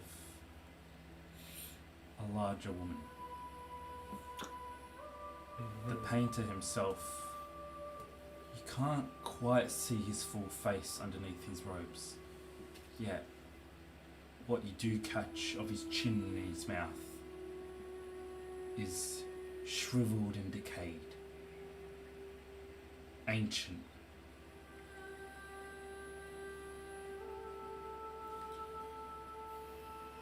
And as you turn and look at him, you realise one of the girls is no longer there, but right by your side.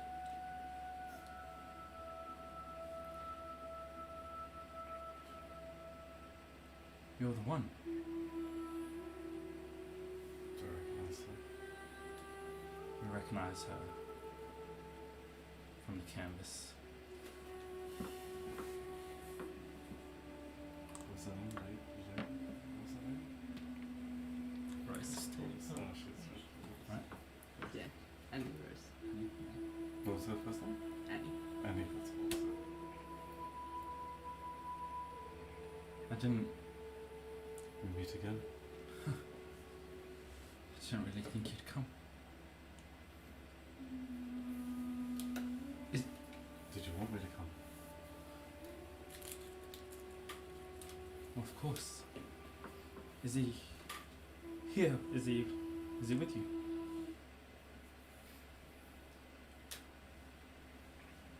He's making his way here now.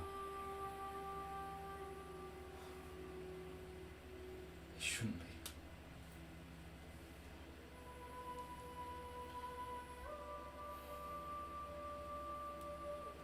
Well, if I can help it, he won't have to. It's dangerous for him here. I don't fully understand why, but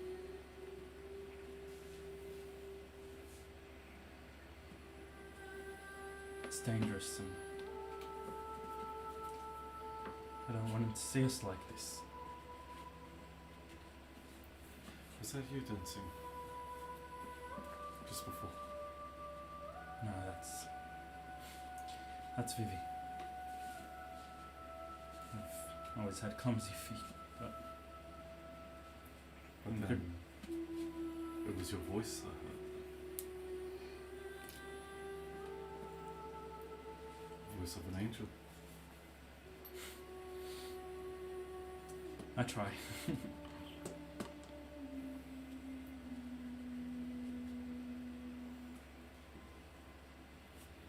Do you have one of these? Yeah, we all do.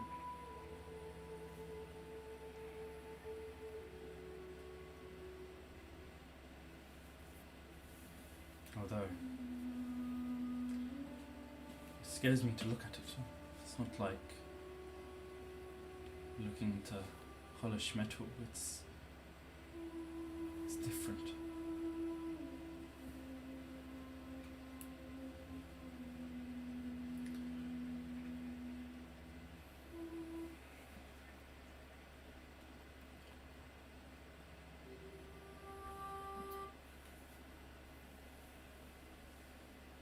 What do you do here?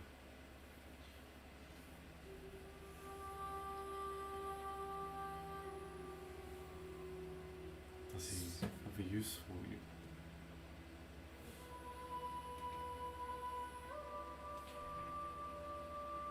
Not really. But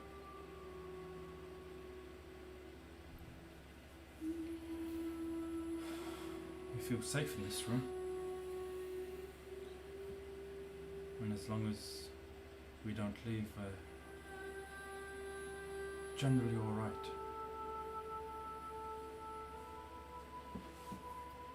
And do you know what happens if anyone touches the paintings?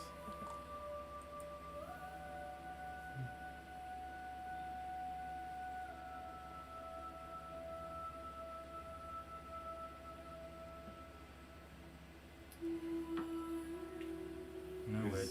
Jayce's hangs though. It's the only one I can bear to look at. If you take me to it, then the painted man do anything. His name's Andres, was it? Yeah. Is he dangerous? No, it's harmless really. He spends night and day working on his portraits. They're beautiful really, but He never got the recognition. there's sadness in his work and I don't know. Maybe she looks over her shoulder at him. Maybe he's just as trapped as we are. Roll initiative immediately.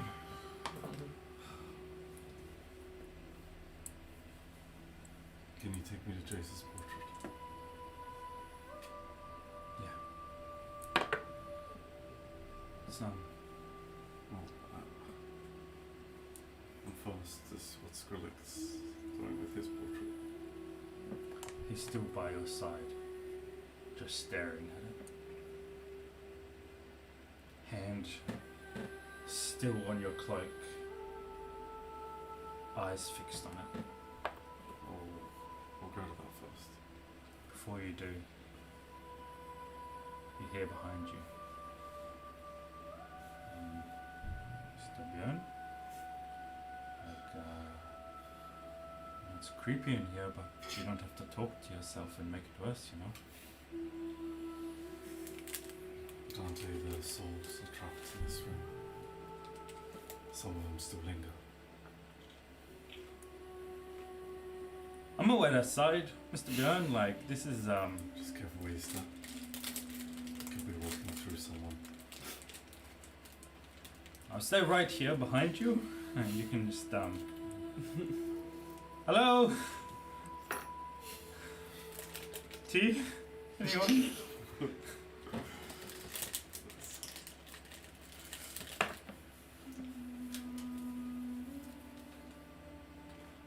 And he takes your hand and you feel Although she doesn't take it physically, you feel a ghostly cold on your fingertips. She leads you up the stairs.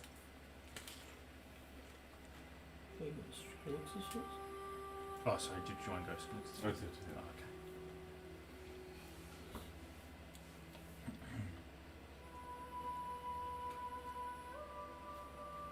You start moving towards the Skrillixes, and you feel like you're dragging him with you. His eyes are still wide, and he's clutched onto your cloak with his small paws. His eyes fixated on the portrait of himself.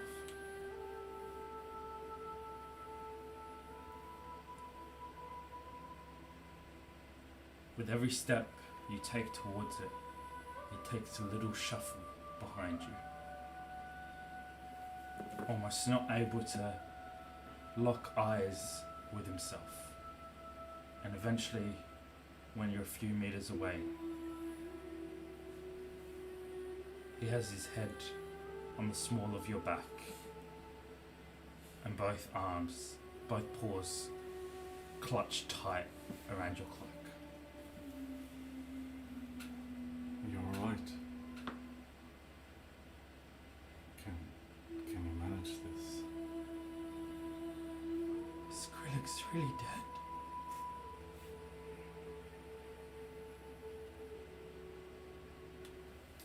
Why?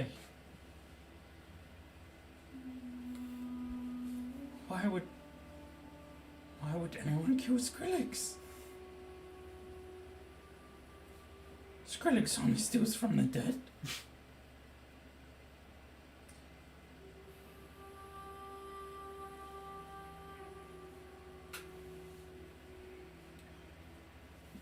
The one who did this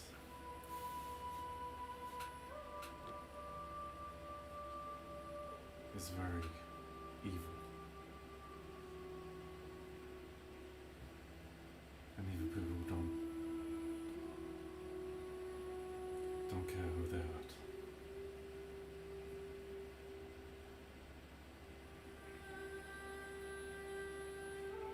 What do we do now? We fix it.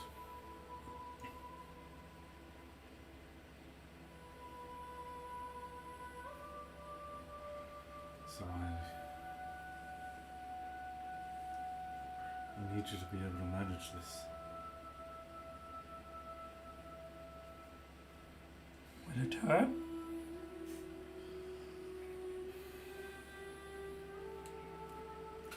If it hurts, that means it's worked.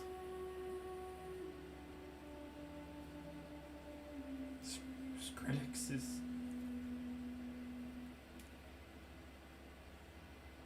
Skrillicks is scared.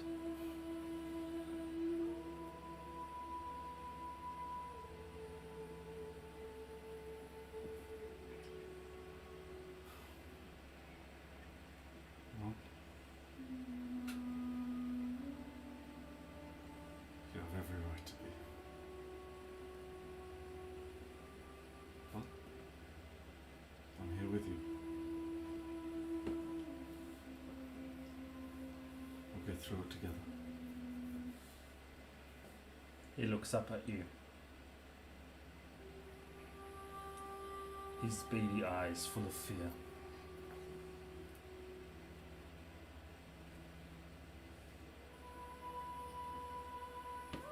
And as he kind of plays with your cloak, the anxiety making him fidget again.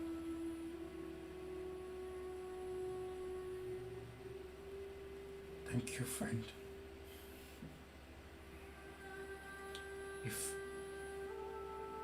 If Skrillicks hurt so much that he dies again, you can have Skrillix's bag of treasure.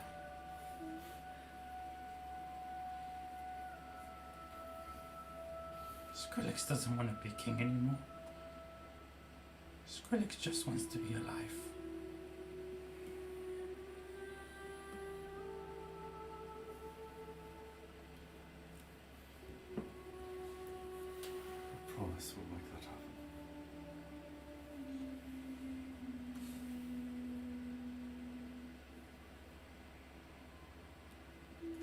turns, his hands now scratching and fiddling his own clothes and fur. Slowly lifts his eyes up to the painting.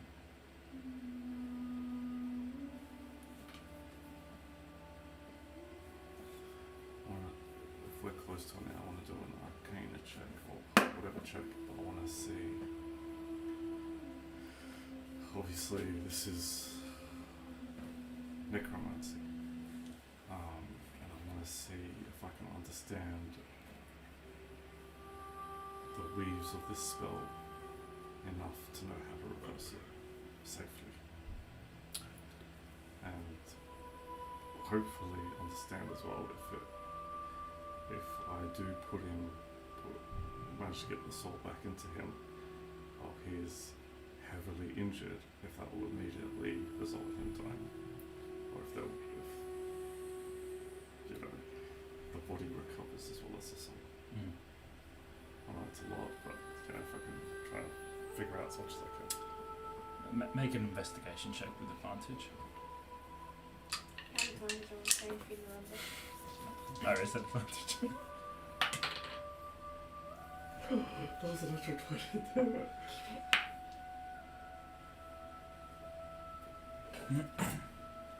That is 25.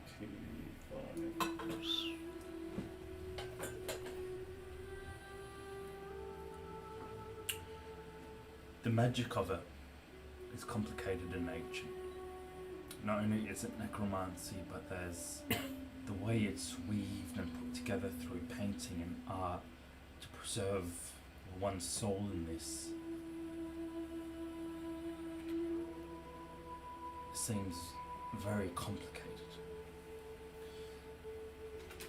Indeed, there is Skrillicks' soul in the painting. Yet, you're not sure, firstly, how to get that out the painting into Skrillicks. However, you are quite aware that if you can figure out a way to merge it into him, the body doesn't heal. Firstly, the immense pain simply just from having his soul back and his body coming back alive, let alone the 3rd degree burns all over his body, the rot that's set in, any other wounds that he's probably taking and hasn't even realised. All that would probably kill him straight away.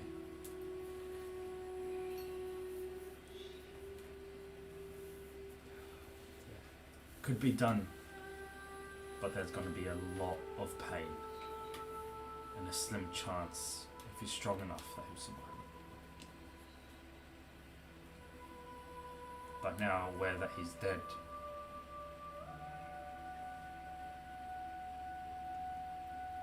it's going to be a ticking time bomb for him, just like Jayce. As realization sets in, his body fades away. And you know, eventually there's only one fate that awaits him.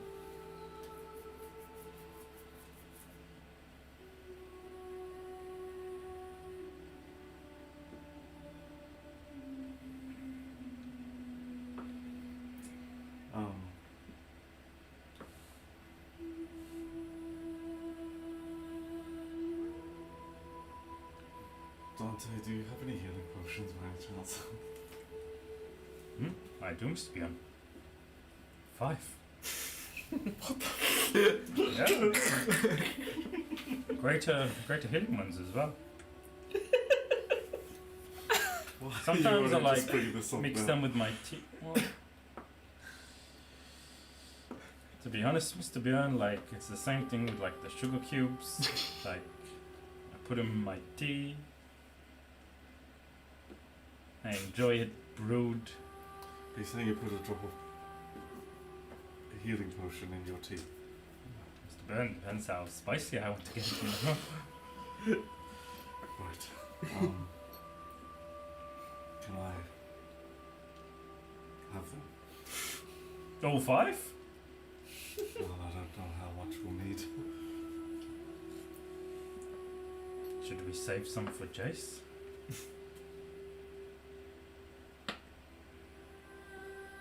Let's just see how we go. Okay.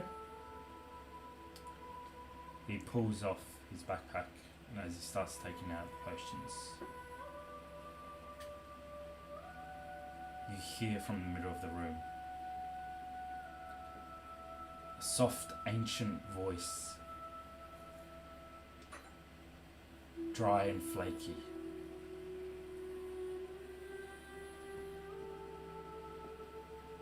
Careful now.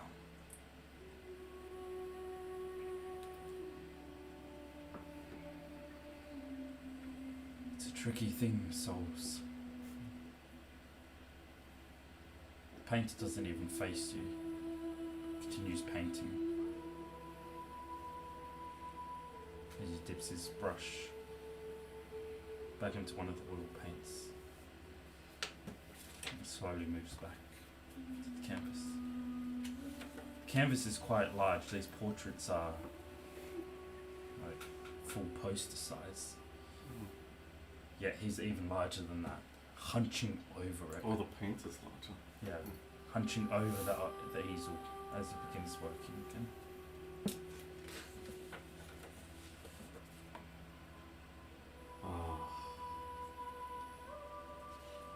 Any advice you could give would be warmly welcomed. What is it you're trying to do exactly?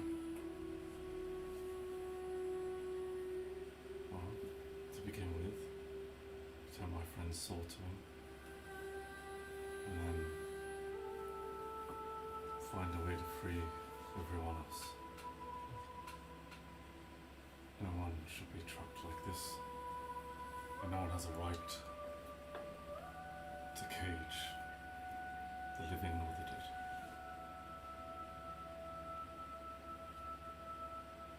Perhaps you're right.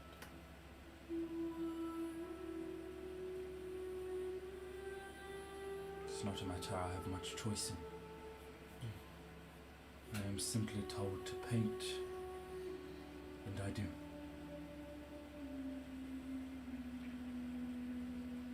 Come closer.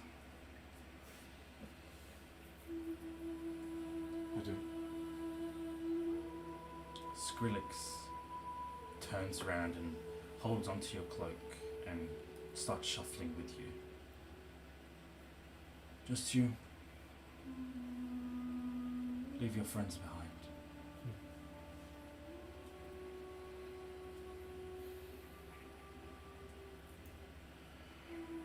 Skrillicks, how about you wait with Dante there for a moment? Yeah, tea? I'll make us some tea, Mr. Skrillicks. Perfect time for tea. Don't set anything on fire. He looks around at all the dry wood and dust. You move closer to the dais. And once you reach the foot of it, Can I just... Is this the same painted man that we've come across? yes. And his name was Andres, if I remember Andreas. correctly. Is it Andreas? Yeah. Okay. Andreas in the flesh, I presume? Oh, it's supposed to. You can call it that.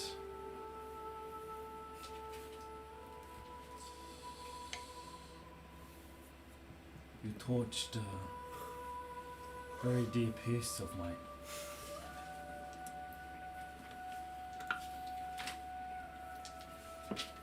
You know I had to do that. I understand. I hold no grudge against you, Ancient One. Sorry, what? What is that? Ancient One. What the fuck? What do you mean, Ancient One? Your ancestors dwelled in this place, did they not? It seems so.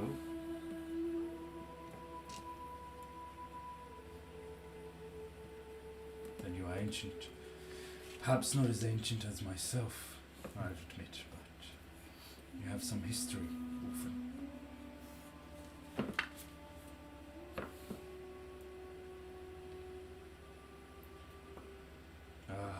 I would have given anything to have the opportunity to paint your grandfather.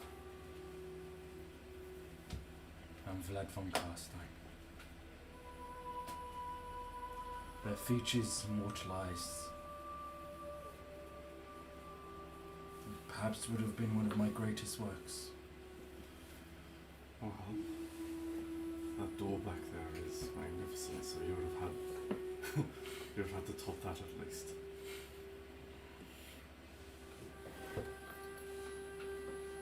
He looks up at you for the first time. And from underneath the hood, you can see the shriveled, rotten skin. The dried, peeled back lips revealing rotten teeth underneath. And the cut out, crossed eyes.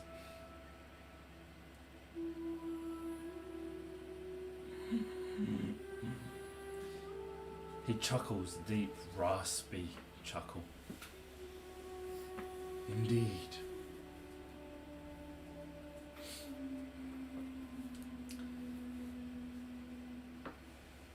I'm afraid that if you want to save your friend, it's a bit more complicated than simply admiring my work.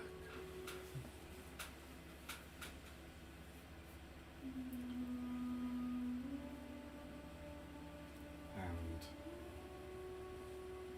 you wish to help us? I hold no grudge against you, nor should you against me. I am simply trapped here like the rest of my work. And you work against your will.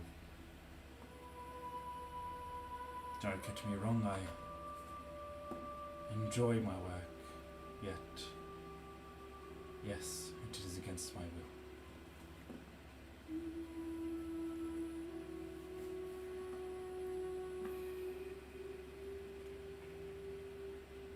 But perhaps I can help you too. I'm afraid I'm beyond salvation.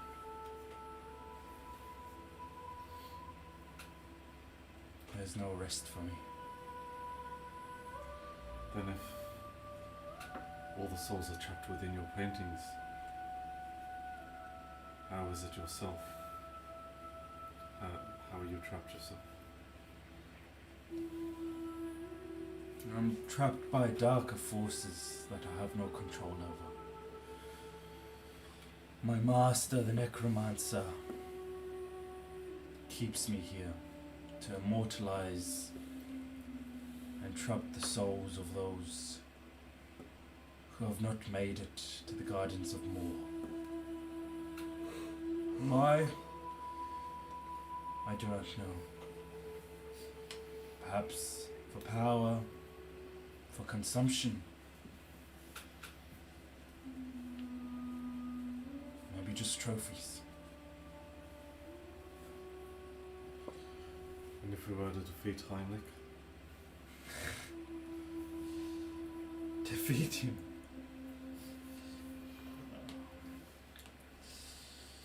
Is he not just but a man? No, he's ascended that, I'm afraid.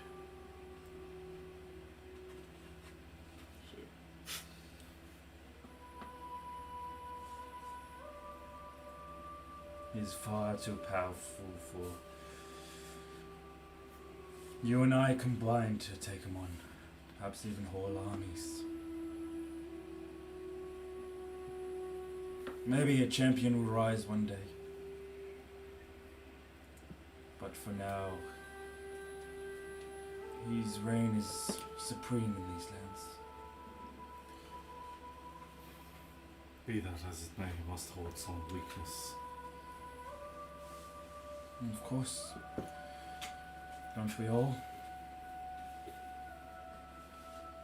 Love, greed.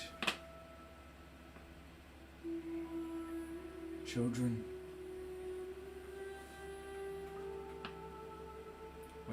Whatever it may be. I have no interest in finding out.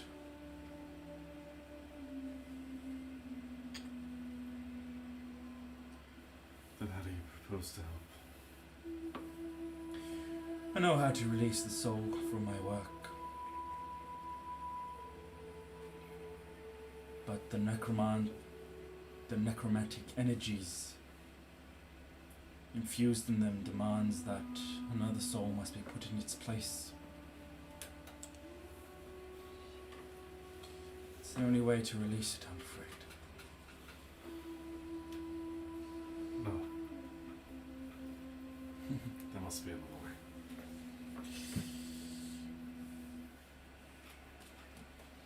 You're welcome to find out.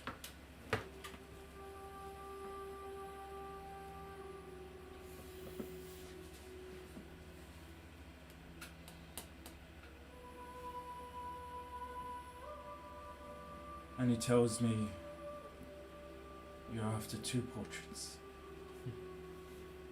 Who tells you? Annie. Oh, Annie tells you. I thought you said he tells me.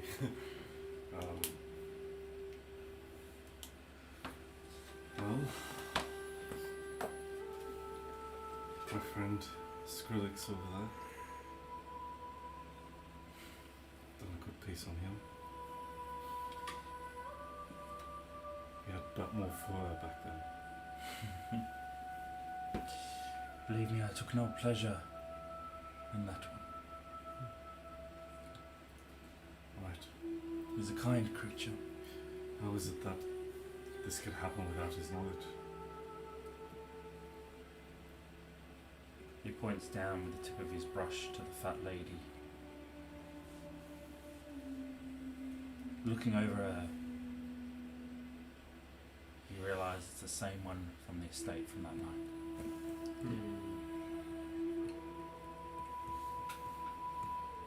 They can't perceive much when they're dead.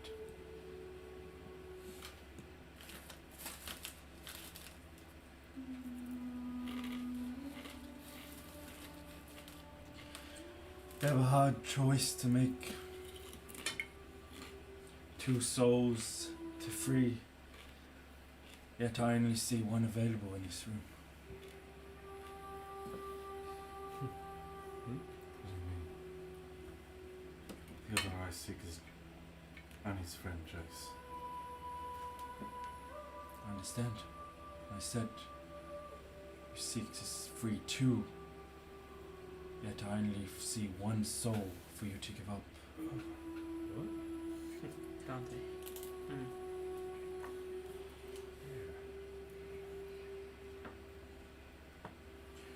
I'm sure you might consider giving your own if it was available. But another holds the deed over that. Okay, Oh, motherfucker.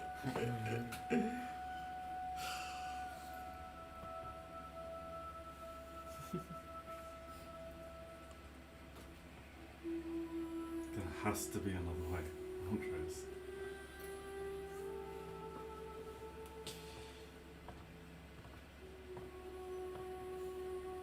You're welcome to find out. I have.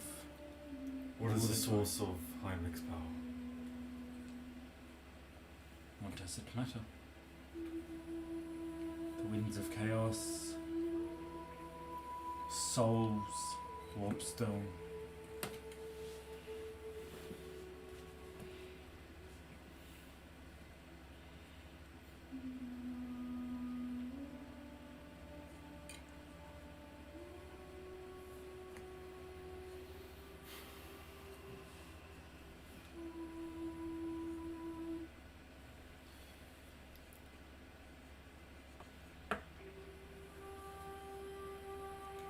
Oh, George, Mr. Bjorn. I mean, Do what? you turn around and realise Dante is behind you with a steaming cup of tea that he's tried to bring you and overheard the conversation. see or hear? He can see the painted man from the ghost. Do what, exactly? Dante, do you know what you're suggesting?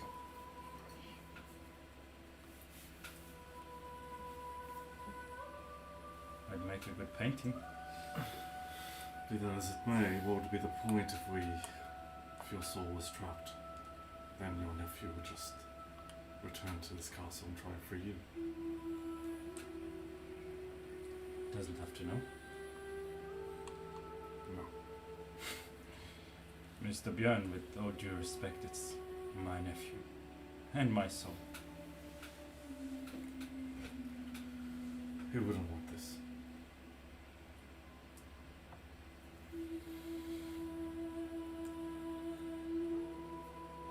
I've lived a good life, Mr. Bjorn, at least I get to... At least I saw him, And...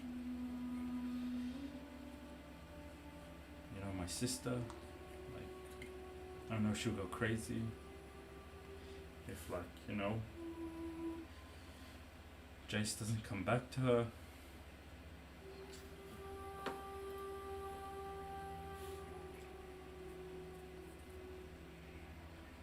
We'll find another way.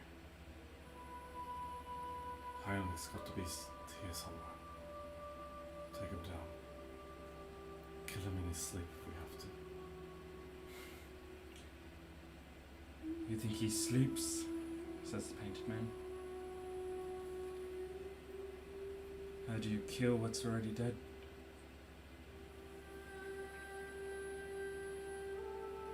How do you kill one that controls death itself?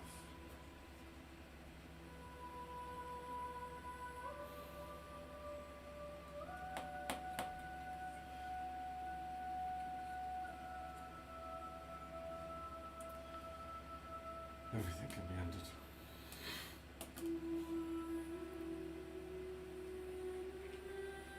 Not death, orphan.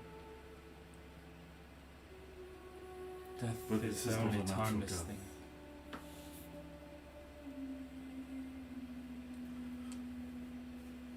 The ferryman hasn't seen these souls yet.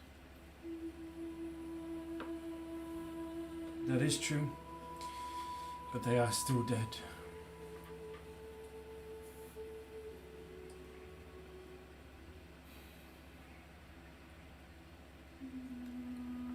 Mr. Bjorn. It's alright, man. I know we're friends, we try to kill each other and stuff, but you can come visit me, look at my painting, make some tea.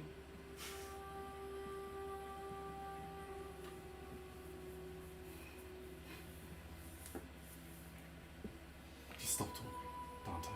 Just go over there. It's not happening. Alright? Hey, Mr. Painting Man. You better, do a good job, yeah?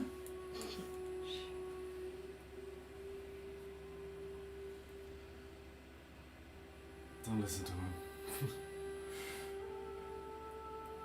It's fine. We'll find another way. Don't have time, Mr. Bjorn. For all we know, Jayce could be turning right now. Going crazy and shit.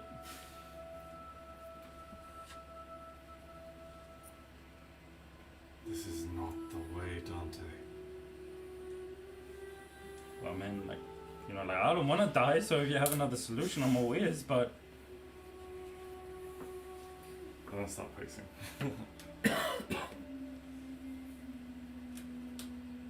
We'll go up to one of the portraits, just a random portrait.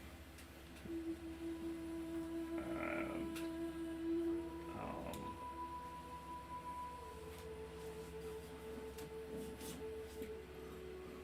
we'll pull off. Well, these are poster size, right? Yeah, like large. Yeah. All right. I'm gonna reach out and touch it.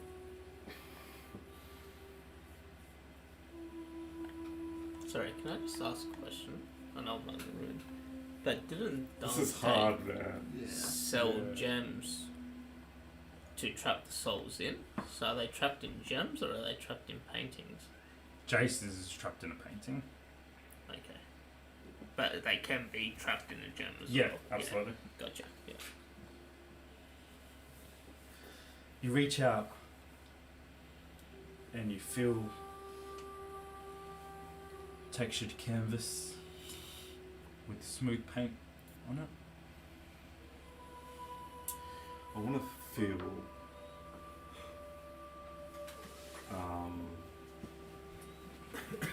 through arcane properties or whatever the case is, if it feels similar to Skull and Hearty, where half of Bjorn's soul in this.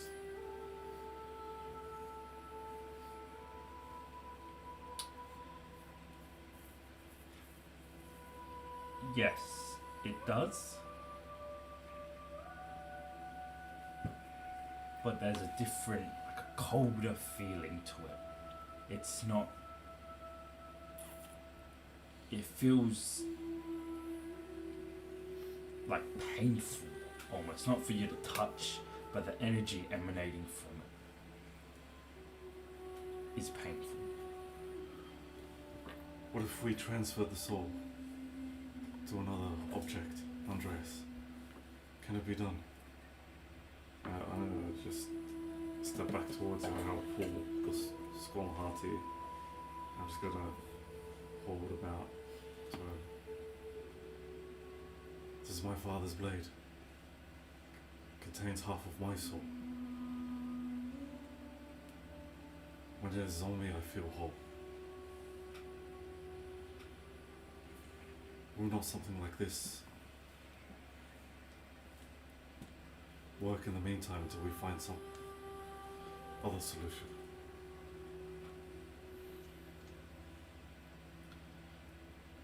I'm but an artist. Often all I ever known was how to paint. But you're painting souls.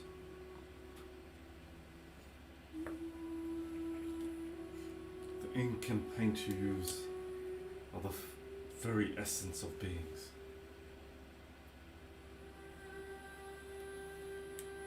You must know how to manipulate it enough from one thing into another.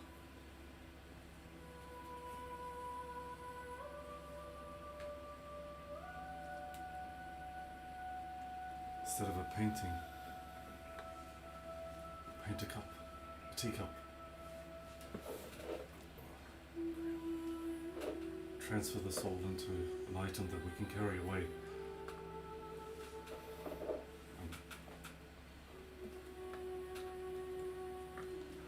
It's not that easy.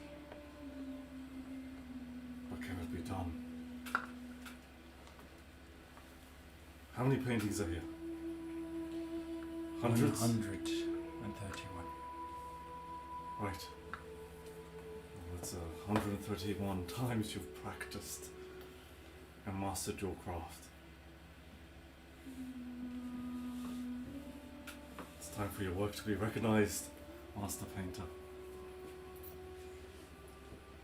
It still is the question of how do we get the soul out of the painting without offering another in its place? Should we try to tear it out? It would only destroy the soul, shatter it.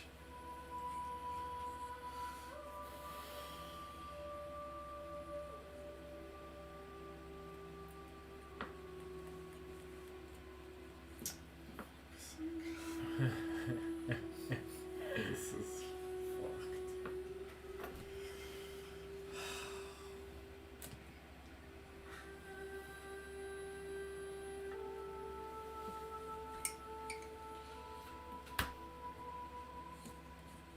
Dante comes up to you, puts a hand on your shoulder.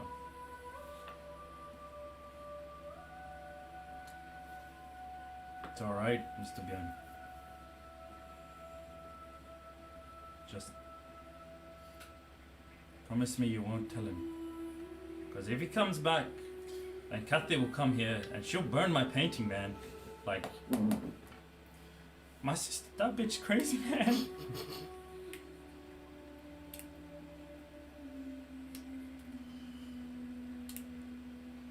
Look, if you can save me, then, like, I would like to be saved, man, but we don't have time. If you can find out a way to put me on a sword or a teacup, like a sword's cooler, don't put me on a teacup. Come back for me. We don't have the time, Mr. Bjorn. You know, Jayce, like, I love that kid, man. Like, I got to see him and, you know, it's the greatest treasure of all, man. Family, yeah? I'm happy.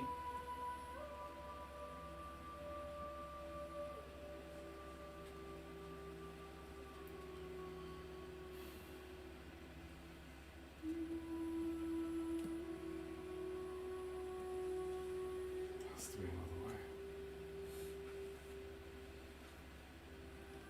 Well, find it, please. Come back for me. I'll be chilling with these guys. Like, they seem cool. Mr. like Painter Man is like, you know. Yeah, while your body rots away, Dante. I didn't think of that part, Mr. Bjorn. Actually, that's. This is a fate worse than death. And my nephew's suffering it right now. Look, wouldn't you do it for your own son, child, nephew, family member? We're not having this conversation. Wouldn't you do it? He turns you back towards him. You would, Mr. Bjorn. I know you would, because, you know, you're like honorable and shit, man. And maybe this is, you know, I've done a lot of killing and stuff. Maybe this is my chance to be honorable. I don't know, maybe like the priest man will get Sigma to save me or something like.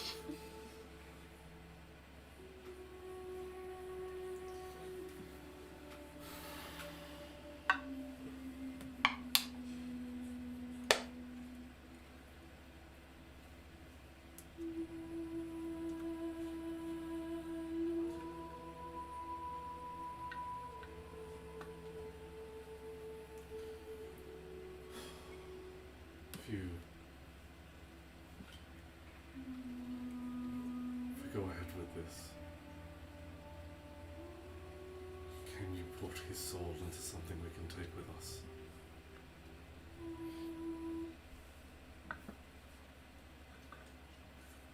I could draw a smaller portrait. What happens to the body? He'll be buried here.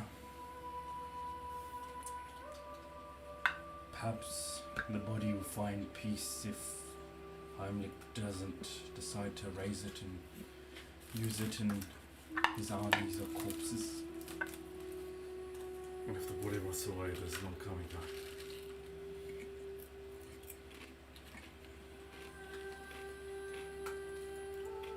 I'm afraid not.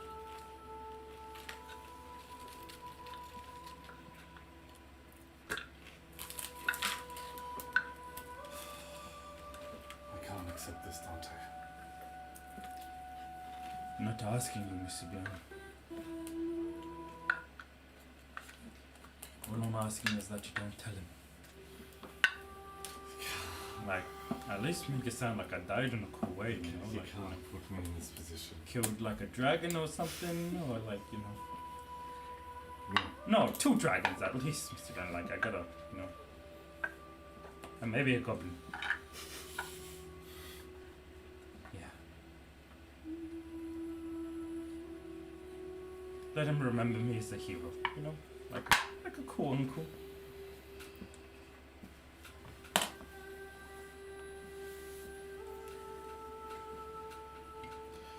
No. No. I can't do it. Hey, Mr. Painted Man, like, what do I have to do to get started? Do I... You have to be dead.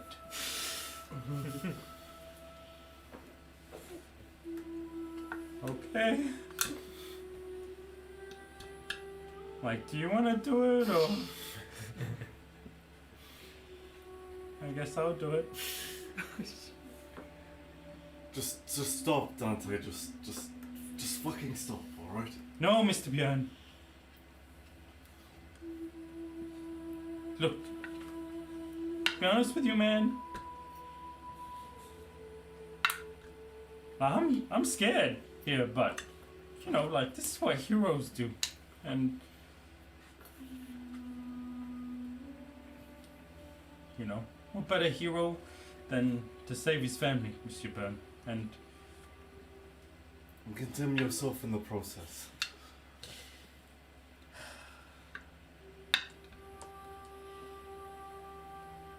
I trust you. You saved me. Pulls out a golden dagger. I'm gonna have to try and stop him. No way. I'm not accepting this shit. Like, Bjorn, yes, it's a helpless situation, but he cannot accept that this is the only way. And he won't. If he can stop this, he will. Puts the blade to his wrist. But, like, I'm actively gonna try and stop him. But I'm sorry, I can't just let this happen. And that is where we'll end What the tonight. fuck? Thank you so much, guys, for joining us. Remember, like, comment, and Sorry. subscribe. We love having you guys here. Hopefully you enjoyed the session. Join us next Friday. Join us next Friday to find out what happens. Good night. What the freaking fuck is this?